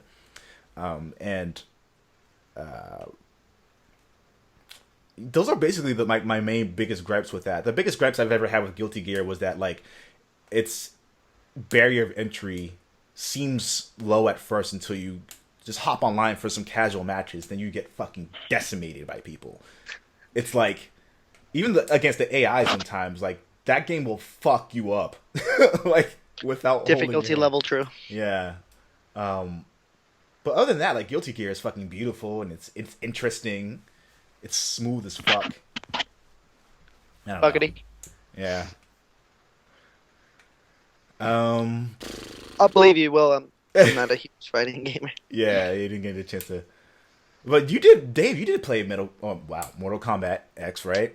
I played it for a little bit, but I'm just not really a big fighting game guy anymore. Yeah.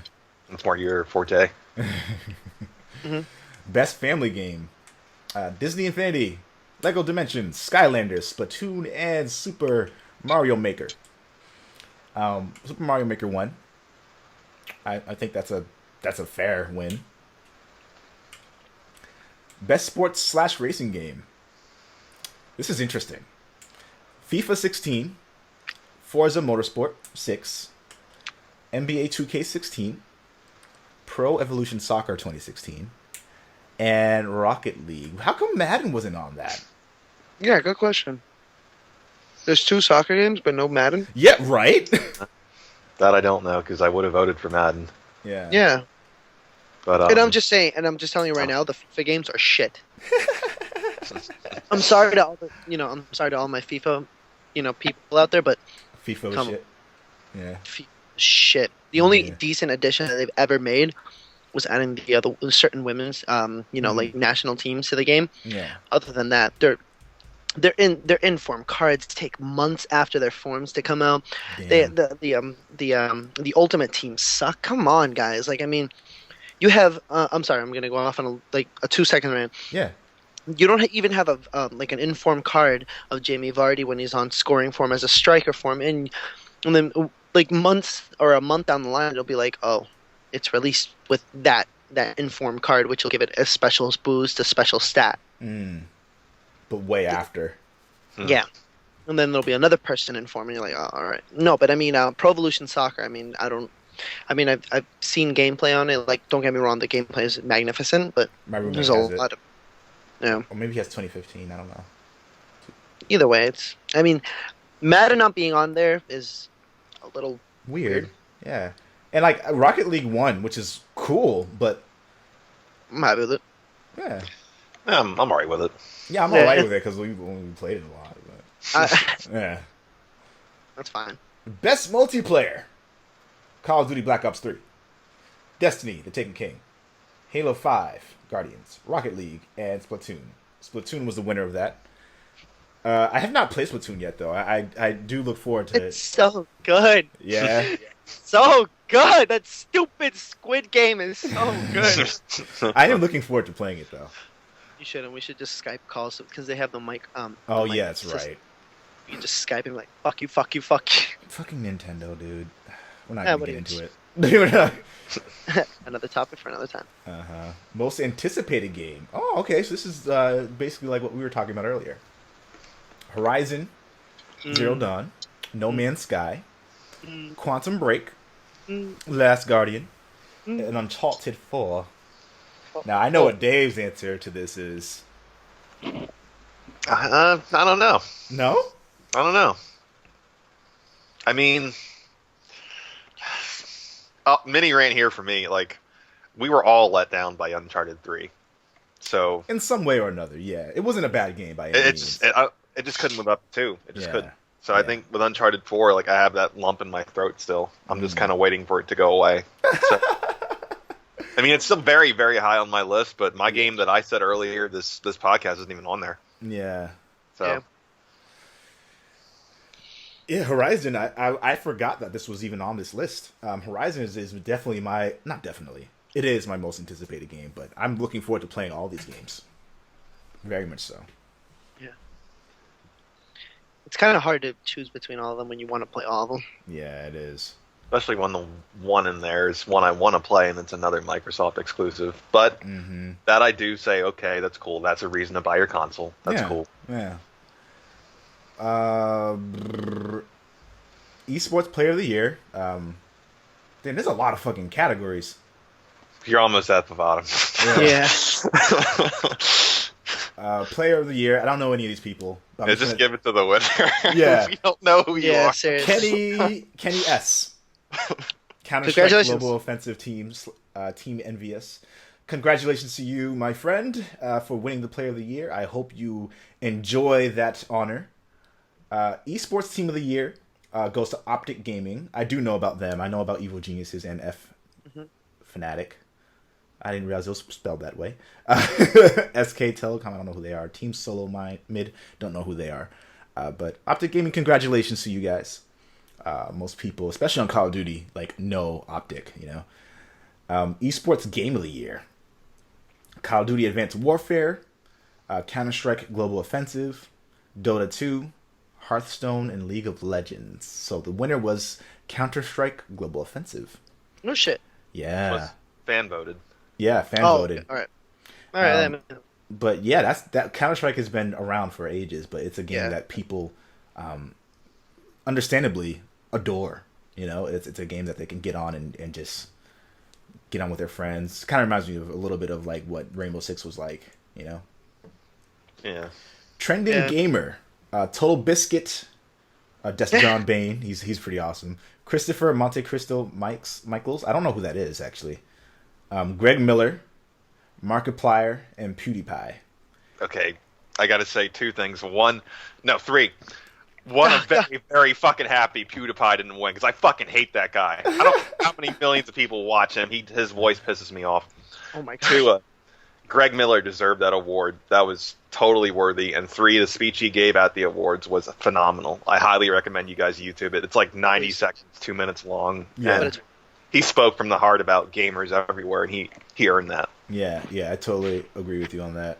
I think a close second can go to Total Biscuit. He's a pretty stand-up guy. He's very critical of games, of course, but he's a really cool guy. And I don't know if you guys, I don't want to like bring anyone down, but he was diagnosed with cancer, and then he got rid of it, and then it came back. So they did say that he did announce that when it came back, they said there was a very high chance that he wouldn't make it through it, but we are. No, from the bottom of my heart, we're gonna root for you because I enjoy watching his videos. He's one of the people I actually do watch on YouTube, and I'm hoping that he makes it through because cancer sucks. Got him. Yeah, no shit. And we need more prominent people, not just prominent, but like thoughtful, prominent people within the gaming industry to kind of continue helping us think about these things. You know? No, I agree completely. Yeah. But then the best fan creation, I guess it's like fan creation mode. GTA 5, Real GTA, I don't know what that is. Portal Stories, Mel. Super Mario Maker e-reader levels. And Twitch Plays Dark Souls. And Portal Stories, Mel wins. Don't know anything about it, but yeah, those were pretty much the categories from Game of the Year. And yeah, I mean, I think we're at a point now where we can say this has been a pretty good podcast session. Yeah. Did you guys want to add anything else to this in the meantime, or? Fuck Konami. Well said. People at home, people listening on the go or watching on the go or whatever it is, any way that you are enjoying this content. Thank you so much for tuning in. Thank you for people who've been watching for a long time. Thank you for being longtime supporters. For people who are just signing on, thank you for joining us.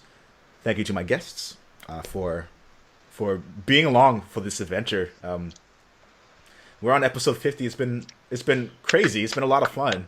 We've got to really meet and interact with some really amazing people within the gaming industry, and also like fellow just regular gaming people. You know, it's been cool. And yeah, my message to people at home: if you're ever thinking about getting into making videos or doing stuff like this, then just go for it. This is a new year, new you, right? Oh my god. But yeah, in game on, like play games, enjoy things, be positive. This is why we're here. Gaming is awesome. Gaming is life. Yeah, gaming is love. Gaming is life. Mm-hmm. Yeah, game on. Black Only crew out.